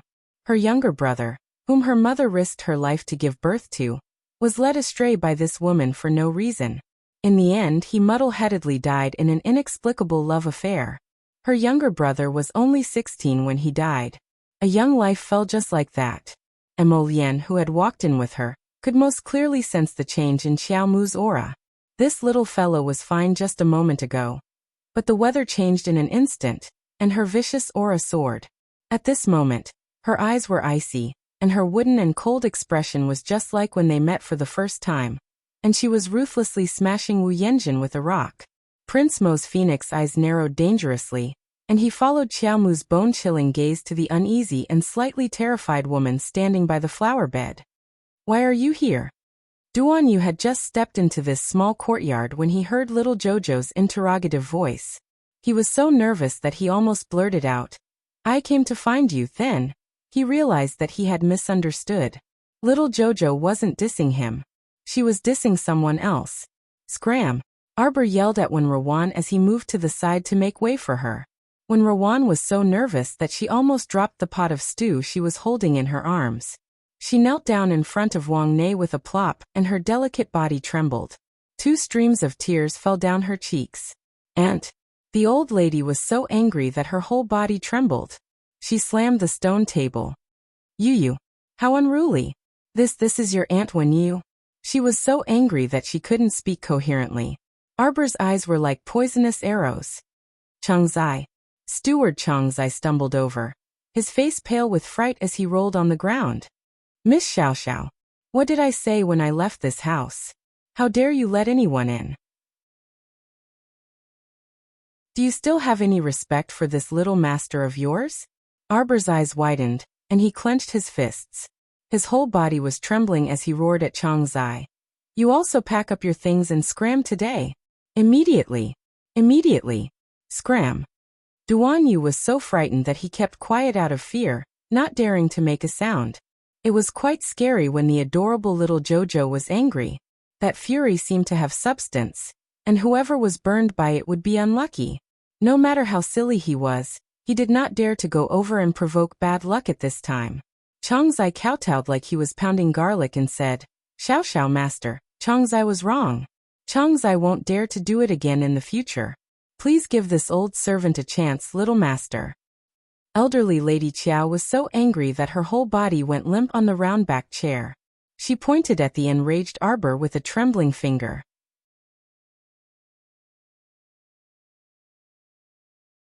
Chapter 216. Kick this woman out immediately. Don't let any random people step into my courtyard in the future. Arbor said sternly. Why yes, little master. Yes. Changzai was truly scared silly. This little master's style of telling people to scram at the slightest disagreement was truly frightening. There were not many masters in the Qiao family, and they were all amiable. It was rare to encounter such a good master. Even the servants' meals were so good, so how could he possibly want to leave? In the current world, where could a powerless person like him go even if he scrammed out of the Qiao family? Changzai flopped in front of Wen Rowan and said coldly, Miss Wen, please. Aunt. A trace of panic appeared on Wen Rowan's face. She truly did not expect that D*MN girl Arbor would have such a strong reaction to her appearance. Wen Rowan was filled with hatred. She knelt on the ground and shuffled a few steps before sobbing beside elderly Lady Qiao's legs. Aunt. She did not want to leave this place. She had racked her brains to finally move into the Qiao estate yesterday. The living conditions of the Qiao estate truly moved her. She was no longer willing to return to that shed area filled with pigs, cows, and sheep. You're too impudent and rude. Elderly Lady Qiao struggled to get up from the round-back chair. I thought I made it very clear to grandmother that day. Arbor stared at elderly Lady Qiao with eyes that could shatter ice shards. If grandmother doesn't understand, I don't mind repeating myself. If grandmother wants to live with your niece, I'll immediately send someone to escort you to the Western District. Changzai, invite Mr. Zhang over. Elderly Lady Qiao instantly froze. Arbor's furious expression frightened elderly Lady Qiao. She also did not expect Rowan to be so disrespectful to the little girl. She did not even bother to be polite and directly ordered someone to chase Wen Rowan away. Qiao is back. What's wrong? Her parents and second uncle, who had rushed over after hearing the commotion, looked at the scene in astonishment. When Rowan was gentle and soft, and even her voice was soft, they did not know why she had a conflict with Jojo. Why aren't you chasing her out? If she doesn't leave, you leave. Arbor angrily reprimanded with an unyielding attitude. Changzai got up and tugged at Wen Rowan. I've offended Miss Wen. Impudent, too impudent. Granny Qiao was so angry that her limbs were trembling. Big brother Qiao, second brother Qiao, sister Ziqin. When Rowan trembled from anger and fear. She didn't expect that D*MN girl Arbor to be so determined to kick her out. She struggled with all her might and shook off Changzai's arm. She scrambled over to Wei Ziqin's side and hugged her leg as she cried, Sister Ziqin, save me, save me. Jojo, child, what's wrong with you? Wei Ziqin was astonished. She had never seen her daughter so angry before. She really did not understand how Wen Rowan was not to her liking. It's not appropriate for your Aunt Wen to live alone in the shack area. She managed to escape with much difficulty yesterday and was almost. She couldn't listen to a single word of her father's nagging. She only knew that no one could understand the pain in her heart. No one knew. No one. Everyone felt that Wen Rowan was innocent and stood against her. Everyone felt that she was arrogant and cold despite her young age. Everyone looked at her with incomprehensible gazes. Fighting alone was truly too tiring and too lonely. Suddenly, a pair of hands scooped Xiaomu up and silently pried off her pinky fingers, which had sunk into her palms to the point of bleeding.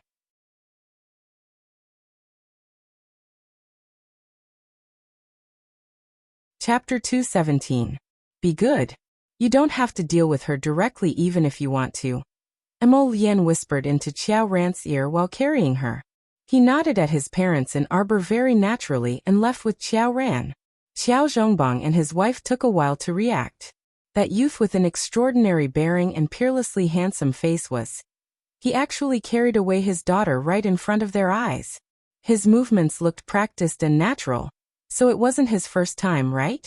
When Rawan, who was kneeling in front of Wei Ziqin, felt aggrieved and humiliated. However, all her negative emotions instantly flew away when she met the child's chilling gaze. All that was left was a heart full of coldness and fear.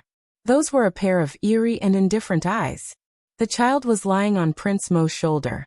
Her dark eyes were as cold as the spring in the depths of the realm of innocence, devoid of any signs of life. You will die. She didn't know why, but a cold and magnetic voice seemed to explode in her mind, and she suddenly swayed a few times from the impact. Her eyes widened, and when Rawan felt her vision darken, she suddenly fainted and fell to the ground. Hello, Uncle Auntie. Duan Yu chuckled and walked up to greet Xiao Zhongbang and the others. I'm Jojo's good friend, Duan Yu. You can call me Aiwe. Wei Ziqin and the others nodded with a smile when they saw this handsome youth enthusiastically greeting them. Even Xiao Zhongbang, who wanted to move when Rawan, stopped and exchanged a few words with the youth. Duan Yu said as if he was familiar with them. Although I don't know who this woman is, I'm pretty sure that Jojo is Jojo. Based on my understanding of little Jojo, she won't fly into a rage for no reason. I feel that there must be a reason for everything. What do you think? Wei Ziqin immediately nodded. Although she also felt that her daughter's rage came extremely strangely and suddenly, she believed in her daughter. This child had been sensible since she was young and always thought of her family. Even when facing a beggar, she was polite and distant. How could she treat Wen Rawan like this? Qiao Zhongbang smacked his lips and exchanged glances with second Uncle Qiao. This time he didn't know whether he should go and help Wen Rawan, who was lying on the ground. I'm going to see my daughter. Wei Ziqin left in a hurry. After Crown Prince Mo carried darling Qiao back to her boudoir, he naturally sat down next to the window with her in his arms. He placed the child on his lap and stared at her expressionless face. She didn't say anything, so he accompanied her in silence. After an unknown amount of time, the child's body moved slightly. He lowered his head and said in a muffled voice, Why are you talking to me? I am a cold and temperamental man. Nonsense. Prince Mo reached out and grabbed her little face. Come, look at me. The little stoic glared at him with an icy expression for quite a while, but her heart warmed slightly. Mo Lien smiled and asked in a low voice, Did you see anything? You're beautiful. You're one of the most beautiful people I've ever seen, the child answered seriously. Mo Lien. Why did he feel like he didn't know whether to laugh or cry? And what the heck was one of the most? Who was the second or third? Was it Duan Yu? He simply lifted her higher and pressed his forehead against hers as he chuckled softly. Not that. I'm asking if you saw anything in my eyes. Eyes? The stoic child nodded. They're even more beautiful than Duan Yu's. Mo Lien. Fine, he should be happy. In this little fellow's eyes, he was very good looking. Huifeng, who was hiding in the shadows, couldn't help but face bomb. How could His Highness the Crown Prince and the child's conversation be so funny?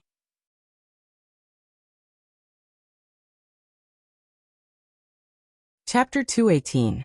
I want you to see that trust is written all over my eyes.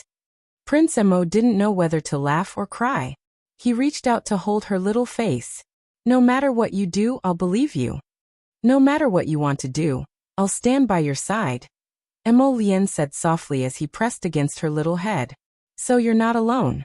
Next time don't show that I'm so lonely expression because it hurts my heart to see it. I want her to die. The child pursed her lips and subconsciously clenched her fists. My mother will give birth in 2 months at most. I can't let her live past these 2 months. Emolienne loosened her fingers one by one, took out a bottle of top-quality medicinal powder, and applied it on the tiny wounds on her palms. 3 days. The child looked up at Emolienne with a trace of unconcealable shock in her eyes. Shijio City's Thousand Flower Festival is in 2 days. This time City Lord Gu received so much food, she'll definitely. Emolienne whispered into her ear. The child stared at him blankly. Wasn't this young and handsome crown prince treating her too well? She had a strange feeling in her heart. She had never seen someone so obedient to her in her 2 lifetimes. Even that pervert who doted on her so much in her previous life only doted on her like she was a small animal. He didn't trust or respect her at all. Was this what friends were like? They fought zombies together, collected food together, and now they were killing a person together. It probably wasn't anything to be surprised about. Don't you think I'm cruel, merciless, and vicious? Emolienne reached out to cover her little mouth and leaned close to her face. You're my Jojo. You'll always be the best. Arbor blinked and thought. I also think I'm not bad. Jojo, can mother come in? Wei Ziqin was standing outside the door. When she heard the whispers coming from inside the room, she was somewhat dumbfounded. Although her daughter was still young, and there weren't that many rules between men and women, why did she feel like she had inexplicably gained a son-in-law when this youth directly entered her room? No. How old was her Jojo? The door opened, and a young man in a white robe fluttered like a cloud. He bowed to her and said politely, Auntie, sorry to disturb you. My name is Emolienne, Jojo's best friend. Ah, Xiao Emo, who wouldn't like such a handsome and gentle boy? Wei Ziqin immediately smiled. Classmate Xiaoma fiercely increased his presence and favorability in front of his future mother-in-law. After chatting for a while, Wei Ziqin almost forgot about the matter of seeing her daughter. Arbor was a little stunned. He looked speechlessly at the 2 people who were chatting at the door. It was Prince Emo who reminded Wei Ziqin to give some space to the mother and daughter. Only then did Wei Ziqin send him off with a smile. She held Jojo's hand as soon as she entered the house and showered him with praises. I don't know which family's son is from. He's young and elegant. He's really well raised. Looking at her daughter's confused face, Wei Ziqin remembered the important matter. Good child, mother didn't understand what happened just now. Can you tell mother about it? Mother knows that my daughter isn't such a rude person. Something must have happened. Mother. Arbor's eyes stung. She buried her head in Wei Ziqin's arms. I'm sorry, mother. Your daughter embarrassed you just now. Although she knew why she was angry, her mother and the others didn't know. Perhaps in their eyes, it was really a child's willful and reckless nonsense. They didn't know what happened in their previous lives. What reason did she have to blame someone who didn't know anything?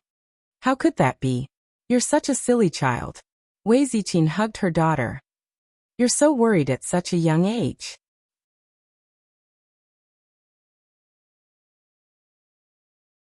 Chapter 219.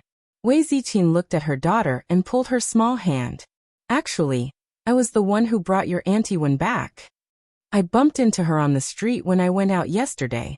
She was being chased and bullied by 2 bullies in West City, and was in a very sorry state, Wei Ziqin said. Mother thought that it must be quite difficult for a girl like her to be alone.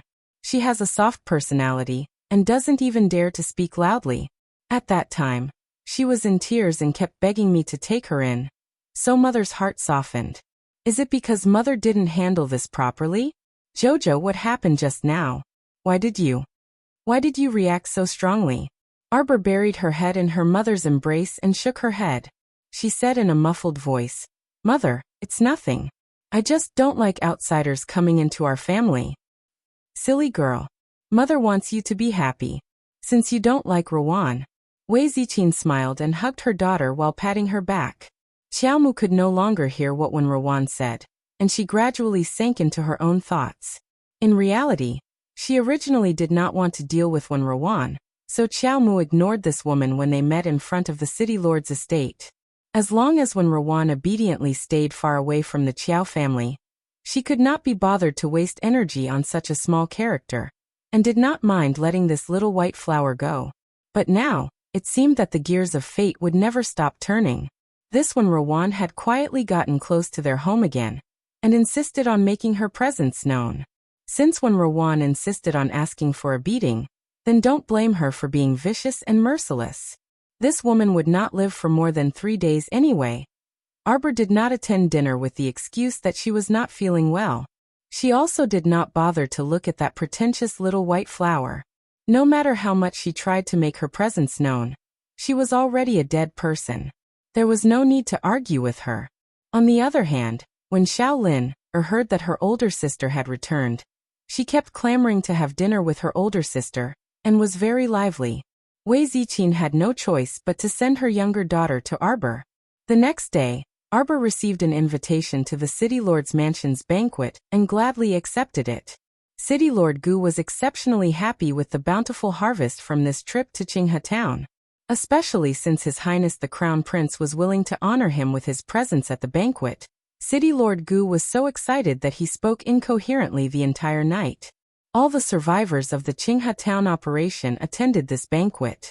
However, Arbor didn't see Lu Yexin at the banquet. She didn't ask about it either. After all, Lu Yexin was just a passerby who had nothing to do with her. Halfway through the banquet, the Crown Prince left with Qiao Mu in his arms. City Lord Gu hurriedly followed after them. Everything is in the warehouse on the east side. Please follow me, Your Highness.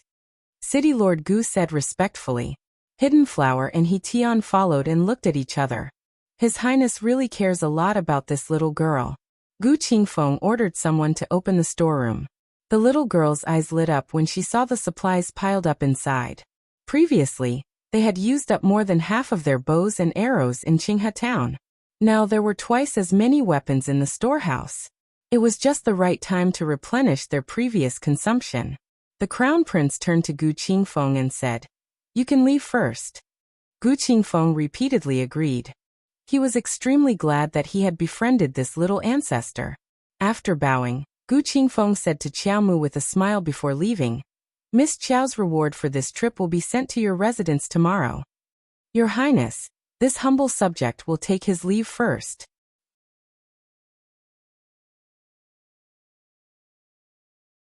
Chapter 220. The Crown Prince only put down our dear Arbor after everyone retreated, and only the two of them remained. Our dear Qiao Mu pattered to the pile of items and browsed through them in a good mood. Other than weapons, there were also many household items and ladies' silks and satins. There were also many small snacks like candied fruits, sweets, pastries, and so on. It was perfect to coax a foodie. It was simply perfect. Arbor chatted with the sapling for a bit before taking out the heart of paradise and putting everything inside. When she looked again, the paradise was nearly stuffed to the brim. There were so many things that it made her feel at ease.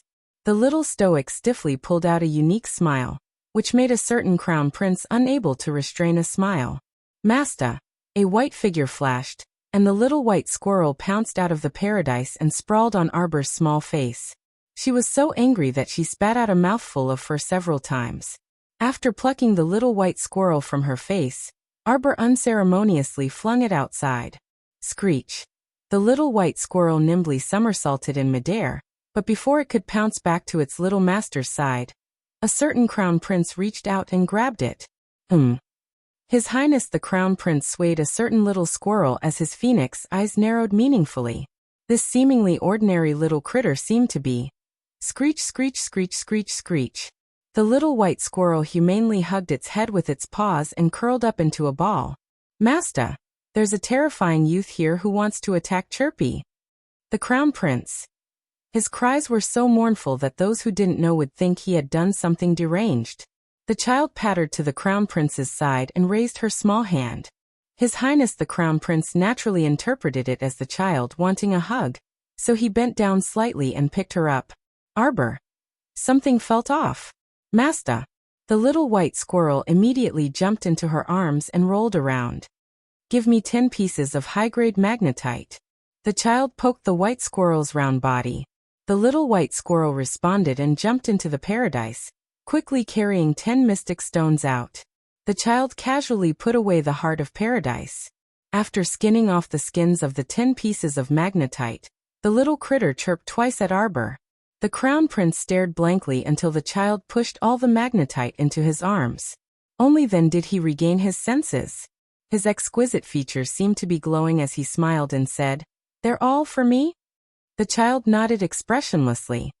"Jojo, you're the best." Prince smiled as he approached her. It seemed a little too close. Arbor's eyes widened as he watched the crown prince's handsome face magnify in front of him, until a soft kiss landed on her forehead. Like a gentle breeze, it slowly swept over. A gift for Jojo in return. The crown prince said with a serious face. Without waiting for the child to react, he carried the silly little thing and strode out of the storeroom. It seemed that something was very wrong. These words floated in Arbor's mind. He gave her a bunch of things, and she gave him high-grade magnetite in return. That's strange. Aren't they even now? Then, he gave her a gift in return. Wasn't he giving her too much in return? The youth was at a disadvantage. Xiaomu thought for a moment, then took out a few storage talismans from her pocket and stuffed them into his hands. Use them. Hidden Flower, who was standing by the door, almost dropped his jaw.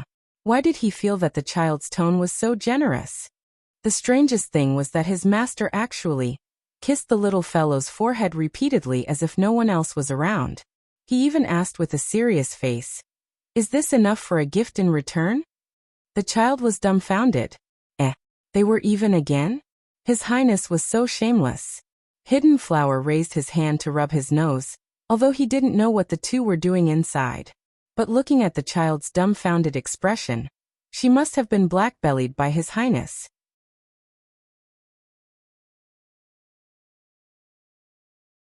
Chapter 221.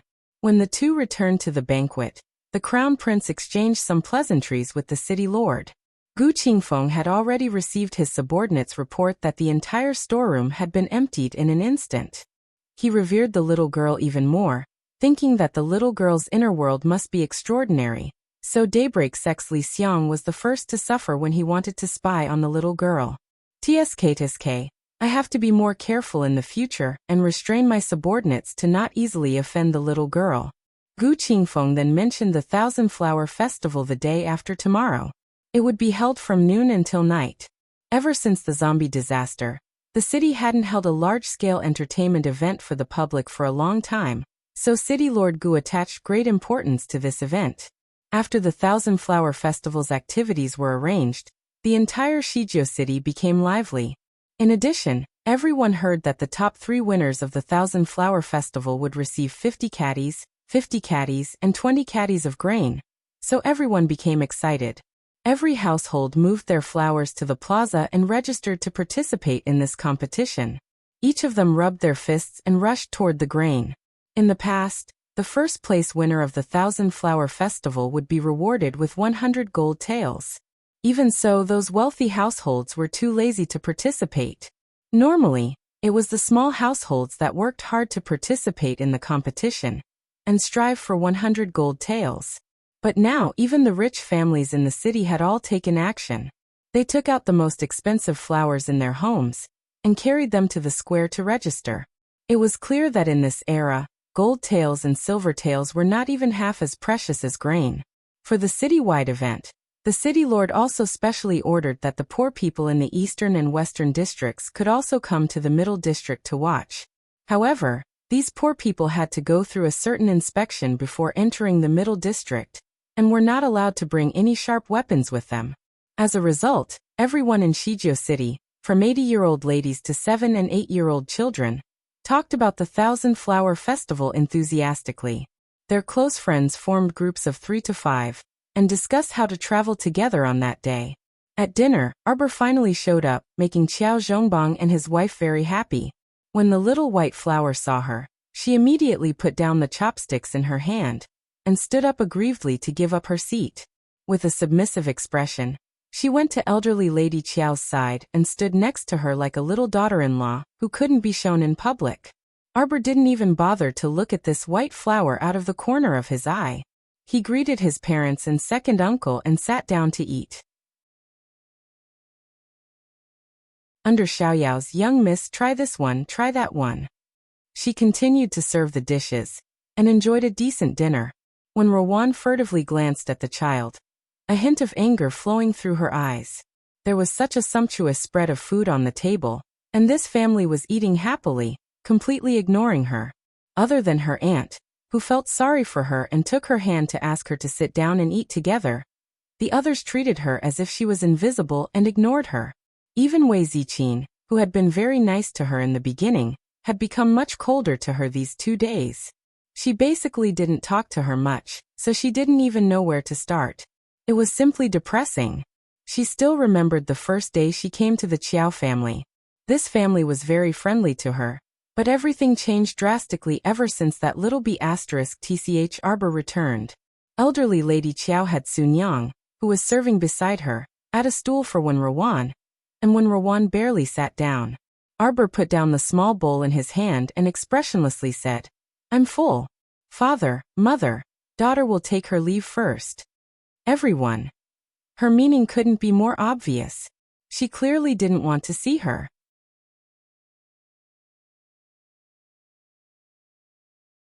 Chapter 222. Jojo. When Rowan hastily stood up and smiled awkwardly at Arbor. I heard the Thousand Flower Festival will be held in the city tomorrow." When Rowan stuttered when she met the child's dark eyes at first. However, after she calmed her breathing and put on a fake smile, she spoke more fluently. The children have been in Shizhou City for so long, but we haven't taken a proper look around yet. How about we go to the plaza in the city tomorrow as a family to take a look at this grand occasion? Who's a family with you?" Arbor's face darkened. What a thick-skinned person. "Do you think you'll have a chance to join our family in this lifetime?" When Rowan shuddered, and her face alternated between green and white. She was put on the spot. Cough cough. There should be more people on the streets tomorrow. Shaolin is still young, so it's not appropriate for her to go out and be so crowded. Second uncle hastily smoothed things over with a smile. "I think we should just forget about this." Unexpectedly, his little niece was curious and asked incoherently, "Mother, there are good things about the Thousand Flower Festival." Just like that, the tense atmosphere was disrupted by Shaolin's childish words. Arbor's tense face relaxed slightly, and she turned her head to look at her younger sister in amusement. "Yes, there are many good things." Shaolin's eyes suddenly lit up. "Sister, I want good things." "Good things." Wei Ziqin was amused by the sisters' conversation. Second Uncle Qiao and Qiao Zhongbang's mouths could not help but twitch. This treasure had never been short of food for her during this period of time. The snacks and pastries were endless, and her life was even more nourishing and happy than before. Her little face was round and full, and she was thinking about this time all day long. Old Madame Fu coughed and tried to put in a good word for her niece. "Then you youngsters should go and play together. Ziqin's belly is big, so she'll stay at home to take care of herself. Rowan, take the children out and be careful on the road." "Yes, old madam." When Rowan's eyes flickered with excitement, she did not believe it. If he gave her a chance to spend more time with the children, she wouldn't be able to trick that damned girl Arbor to his side. Wasn't he just a little kid? How many thoughts could he have? When the time came, she would just have to use a little trick to. Arbor looked meaningfully at Wen Rowan before picking up Shaolin and turning to leave. He did not refute old Madame Wen's words. Old Madame Fu sighed in relief when she saw that Wen Rowan was cold, but did not embarrass her on the spot. She even secretly gave Wen Rowan a look. When Rowan nodded at old Madame, her eyes saying, "Don't worry, old Madame. I'll definitely take this opportunity to get closer to these children." How could she have known that Arbor had pretended to agree to go out with her just to take her life? Because it's not appropriate to kill someone at home. The 10,000 Flower Festival was about to begin. Suddenly, Arbor stopped in his tracks. His cold eyes shot to the top of the wall. With a turn of his hand, he stuffed Shaolin into Xiaohu's hands. "Brother Xiaohu, bring little sister back. I'm going out for a bit." Xiaohu was just excitedly talking about going to the 10,000 Flower Festival tomorrow when he raised his hand to catch Shaolin In the blink of an eye, he saw his eldest sister jump over the wall as fast as lightning, and her small figure suddenly disappeared into the pitch-black night. His heart skipped a beat, and he hastily called out, Xiao Yao, hurry and tell Daddy." "Don't worry, little young master. Miss has someone following her. She'll be fine." Xiao Yao hastily dissuaded the flustered youth. "Xiao Yao will send you two back to your rooms first." Meanwhile, Arbor jumped over the wall and shot forward like a catapult, closely following a shadow elongated by the moonlight.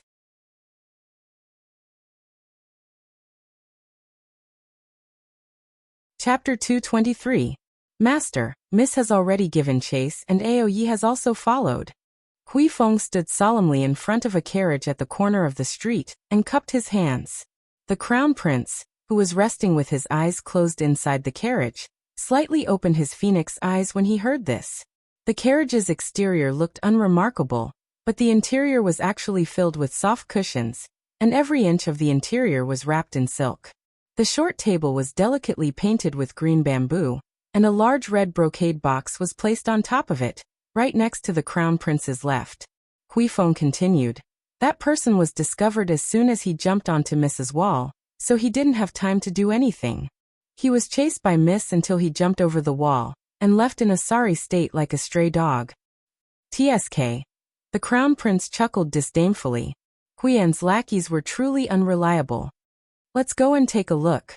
Let's just treat them as appetizers for tomorrow's Thousand Blossom Festival celebration. If Jojo wins, I'll give this to her as a reward." The crown prince's fingers lightly stroked the large red brocade box next to him. This item had always been under He Tian's care, but since the crown prince was here in person, it was more appropriate for his master to personally give it to the little girl. He Tian was quite tactful. Hidden Flower followed beside the carriage the entire way and straightened out the creases on his sleeves. He couldn't help but chuckle. Then what if she loses? Hui Feng glanced at him. Does this fool know that trouble comes from careless talk? "If she loses, I'll sell you." An exquisite kettle was thrown out of the carriage and smashed directly at Hidden Flower's head. Hidden Flower dodged to the side with a sullen face. So infuriating. Master is so unreasonable and randomly insults people. I beg for an explanation.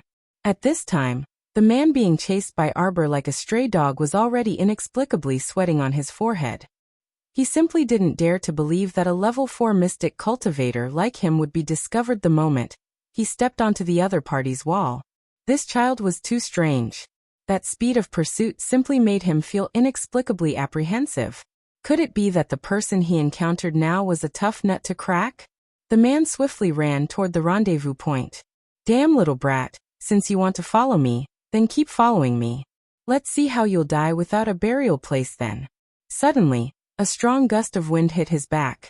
The man turned his head around in shock, and saw that a small stoic face had already appeared behind him.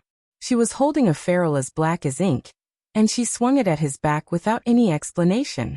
Before the ferrule arrived, a strong gust of wind had already arrived. Profound energy suddenly exploded on his back, causing him to stagger 2 or 3 steps forward in a sorry state. Before he could even open his mouth to make a sound, a terrifying little foot carrying profound energy suddenly kicked him in the back. Pooh! The man's old face stiffened. As he rushed forward, he spat out a mouthful of old blood.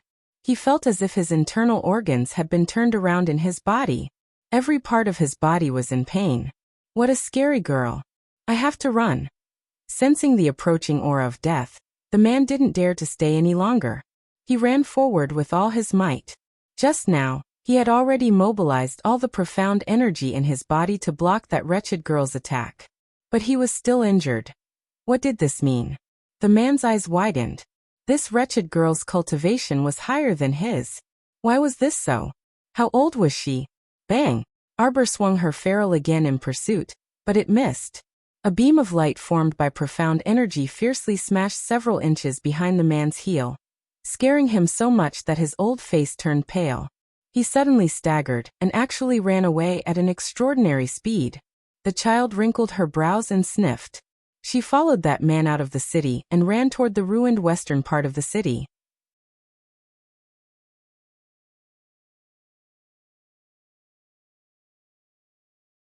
Chapter 224.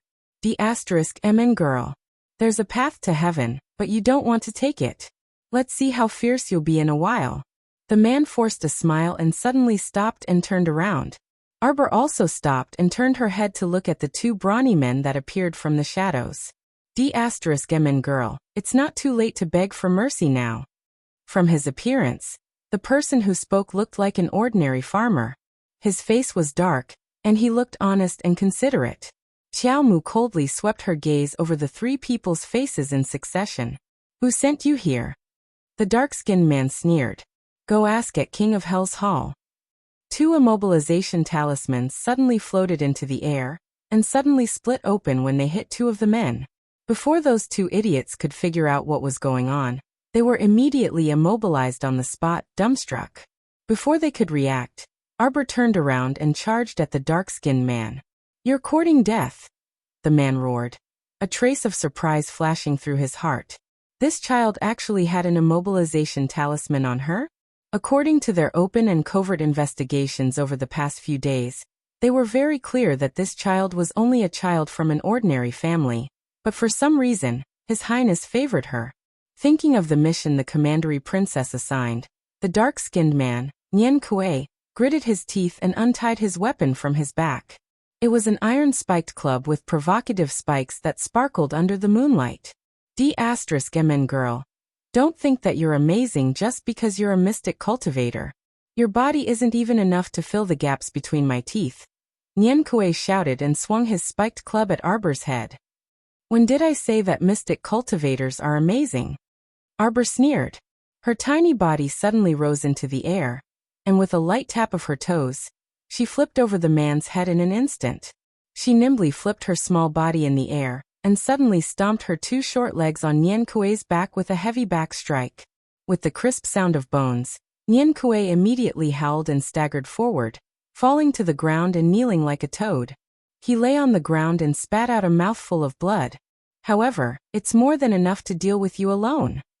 The little girl waved her hand, and the ferrule emitted an ink-colored brilliance, directly smashing the mace in the brawny man's hand into pieces. Nian Kuei was shocked as he held a small part of the end of the club. With an aghast expression, he loosened his grip. That half-dead stick fell to the ground with a thud, as if it had smashed into his heart.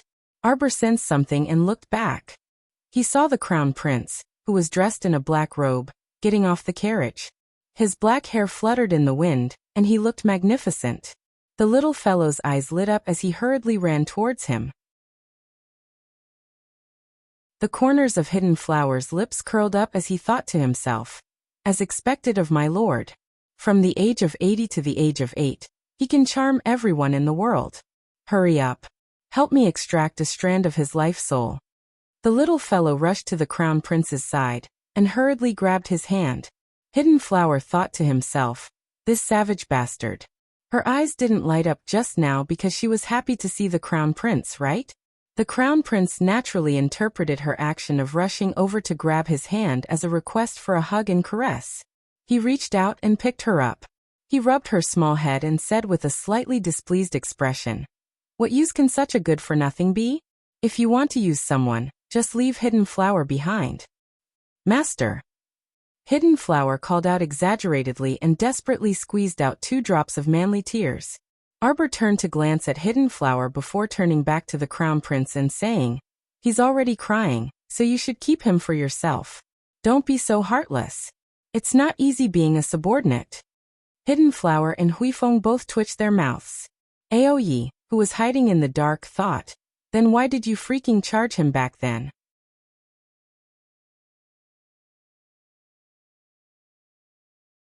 Chapter 225. When Nian Kuei saw the crown prince, he had already collapsed to the ground, trembling. The other two were even worse. After the immobilization talisman's effect was lifted, they fell to their knees one after the other and prostrated themselves on the ground, not daring to raise their heads even an inch. Your Highness, Your Highness. Ah. Nian Kuei screamed and rolled back and forth on the ground while holding his head. Arbor reached out to take the soul that the crown prince handed over, a strange smile faintly appearing on his lips. Search him. Xiao Mu expressionlessly gave the order. Without waiting for stay up late to rush out, Hidden Flower and Huifeng scrambled to Nian Kuei's side. They roughly kicked him twice and flipped him over to search him. Soon, a small box was handed over to the little girl. The Crown Prince's phoenix eyes darkened as he stared at the box in the child's hand. You know their master? Xiao Mu turned to look at him. These people were obviously working for someone. Since they knew the Crown Prince, they most likely came from Guanlan City, Huiyan of the vassal king of Annan's estate. Her ancestors fought alongside the late king and inherited the title of king. The Crown Prince's phoenix eyes darkened, dark clouds covering them. What a great Huiyan! He really didn't know that she had brought over a medicinal pill to secretly poison his little Jojo. Arbor opened the box and saw a brown pill with an abnormally sweet taste lying inside. He was about to pick it up when the Crown Prince grabbed his hand and stopped him. It's only a Yin poison pill. It can't harm me. Arbor sneered and picked up the pill with his fingers. He sniffed it and snorted in disdain. What a crappy concoction method. After taking it, the Yin poison will enter the body. As you grow older, the cold poison will increase day by day, and your body will deteriorate. In the future, her monthly period would be so painful that she wished she was dead until her body was imperceptibly corroded by the cold poison, making it difficult for her to conceive. The Crown Prince snatched the pill from the child's hand and flicked his finger. Hidden Flower very tacitly slapped Nian Kuei, causing him to open his mouth in pain and catch the Yin poison pill. Huifeng punched him again, causing Nian Kuei to swallow the pill with a gulp before he could react. Arbor couldn't help but want to laugh. This Yin poison pill was not of much use to men. Kill those two and leave him alive so he can report back. The corners of Arbor's lips curled up slightly as he looked meaningfully at Nian Kuei. For some reason, Nian Kuei's body involuntarily trembled as his pupils abruptly shrank due to fear. Why aren't you scramming? Hidden Flower killed the two little bugs without hesitation and kicked Nian Kuei in the back. Nian Kuei was shocked and fled in a flurry with injuries all over his body. Seeing the man run away, the Crown Prince lifted the child up and looked at him. What's your plan? The child muttered a few words to him. Although he spoke softly, Hidden Flower and the others still heard every word clearly. Then, they all secretly glanced at the child as if they were looking at a little monster. Will there be trouble? No. The Crown Prince laughed heartily. Hidden Flower and the others endured the shock of their jaws dropping to the ground. When they heard the Crown Prince's summons, they hurriedly ran forward and took out a white jade tablet, offering it to the young lady with both hands. What an exquisitely carved communication jade tablet. Arbor took it and flipped it to the back. There was a dark red hidden engraved on the back and a black knight engraved on the back. This is the common communication jade tablet of the Hidden Pavilion and Night Pavilion. Just write down whatever you want to know, the Crown Prince said with a smile. Arbor nodded and silently put it away. When Hidden Flower handed over a special jade pen, Arbor waved her hand. She had the gold-beaded talisman pen, so she naturally didn't need anything else. Hidden Flower glanced at the Crown Prince in confusion. Seeing the Crown Prince nod at him, he put away the jade pen.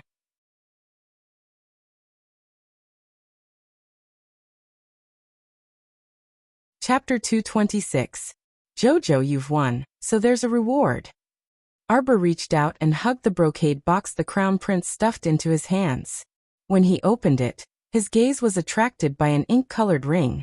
Without too many garish decorations, this ring quietly laid there. Its lines were very distinct and exuded a unique charm. The child reached out to pick it up and put it on. The ring immediately contracted and very obediently encircled her small hand. You're a mystic weapon master, Arbor said hesitantly. He had wanted to ask last time.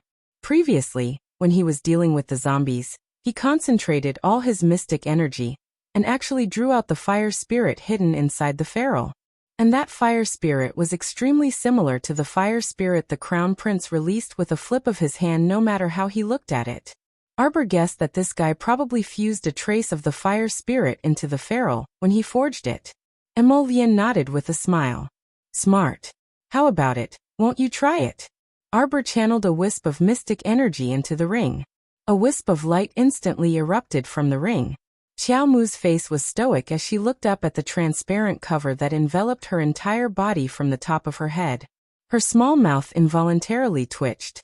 This guy, he actually made a cover that looked like an eggshell. Now that it covered her entire body, it was just like an egg yolk was wrapped in the eggshell. Emolian laughed very unkindly and turned around while hugging the child through the eggshell. He just knew that this defensive cover on the child would definitely be extremely adorable. This defensive cover can currently withstand a powerful attack from a level 12 Mystic Cultivator. However, as your cultivation increases, it will also unseal and continue to increase its defensive power. The little stoic silently removed the eggshell and looked down at the brocade box. This brocade box had a compartment.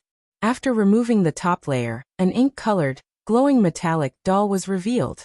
Do I look like I'm still at the age of playing with dolls? The little stoic silently roared in her heart, and her pair of dark eyes irritably glared at the Crown Prince.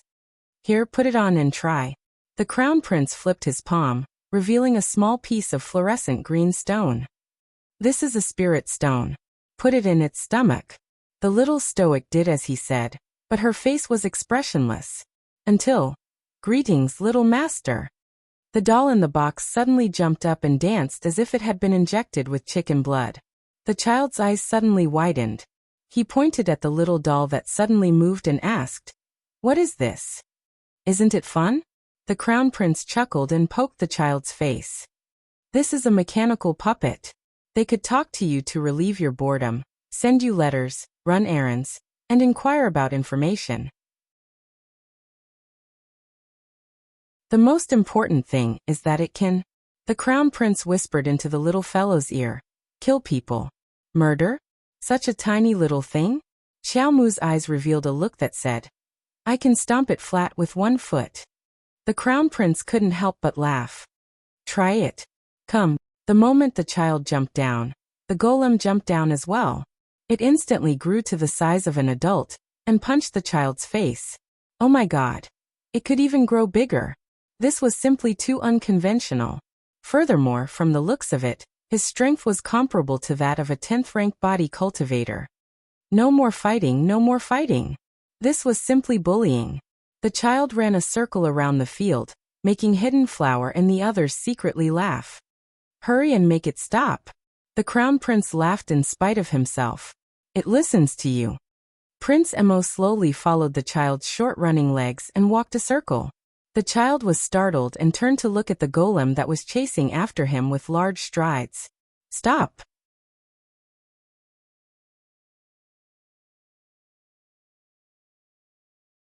Chapter 227. After the Crown Prince carried her into the carriage, the child was a bit drowsy as she lay on his body on the way back. After all, she was still young and was at the age when she liked to sleep. When they arrived at Pear Blossom Alley, the Crown Prince didn't wake her up and directly carried her back to her room. He only greeted Wei Ziqin and Xiao Zhongbang before he left. The couple looked at each other and felt at the same time that they seemed to have gained a son-in-law who could come and go as he pleased. Thus, when the little fellow woke up early the next day, her eyes blinked as she looked at the bedside canopy, unable to react for a moment. "Good morning, little master." "Little master, you're so beautiful today." "Little master, if you smile, you'll definitely be even more beautiful." "Oh my god." Little Arbor tilted his head to the side and glanced at a certain fellow who was bouncing freely next to the pillow. The corners of his mouth involuntarily twitched. Little Xiaomu reached out to take the little golem, and expressionlessly opened its stomach. A certain fellow whimpered, "Little master, you're going to take away my spirit stones." Little master, I'll miss you." "Oh, shut up." Arbor removed the noisy golem spirit stones, picked up the bag of spirit stones next to the golem, and tossed it into the bag as well. Yesterday, when she was in a daze, she still heard the Crown Prince mutter to her, "This golem consumes quite a lot of spirit stones. It's fine if you send a message or ask for information. But if you transform into battle mode, you'll use up one spirit stone every 2 hours." And it was said that things like spirit stones could not be excavated on Seacone Planet. The Crown Prince actually had something that could not be excavated on Seacone Planet.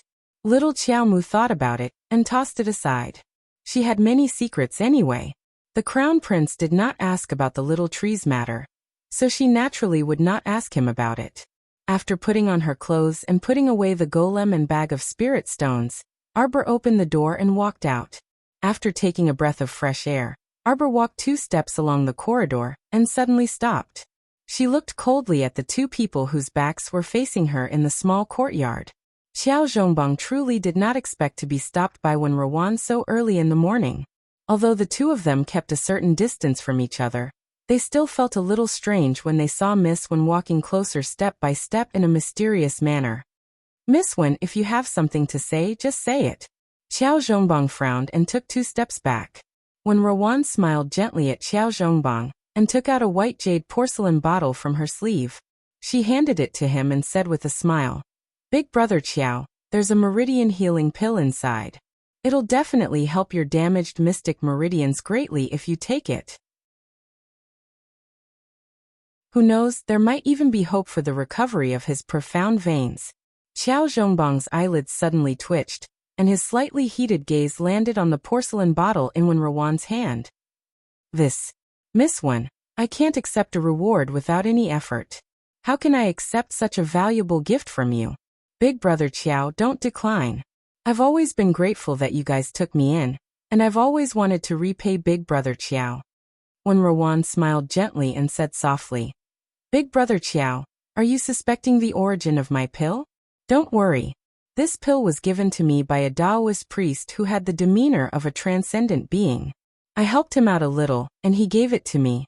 It's definitely not fake, so don't worry, Big brother Qiao." "No, it's not." Xiao Zhongbang awkwardly took a step back and repeatedly waved his hand. That won't do. Miss Wen, I can't accept this pill. I absolutely can't accept it. You better take it back." "Father." Arbor called out normally and interrupted Wen Ruan's words. "The author needs to go out for a bit. Come to the 3rd watch at 7:30 p.m. You're tuning in to the Earbook Haven YouTube channel. Don't forget to subscribe and join us on this journey to catch the most captivating stories.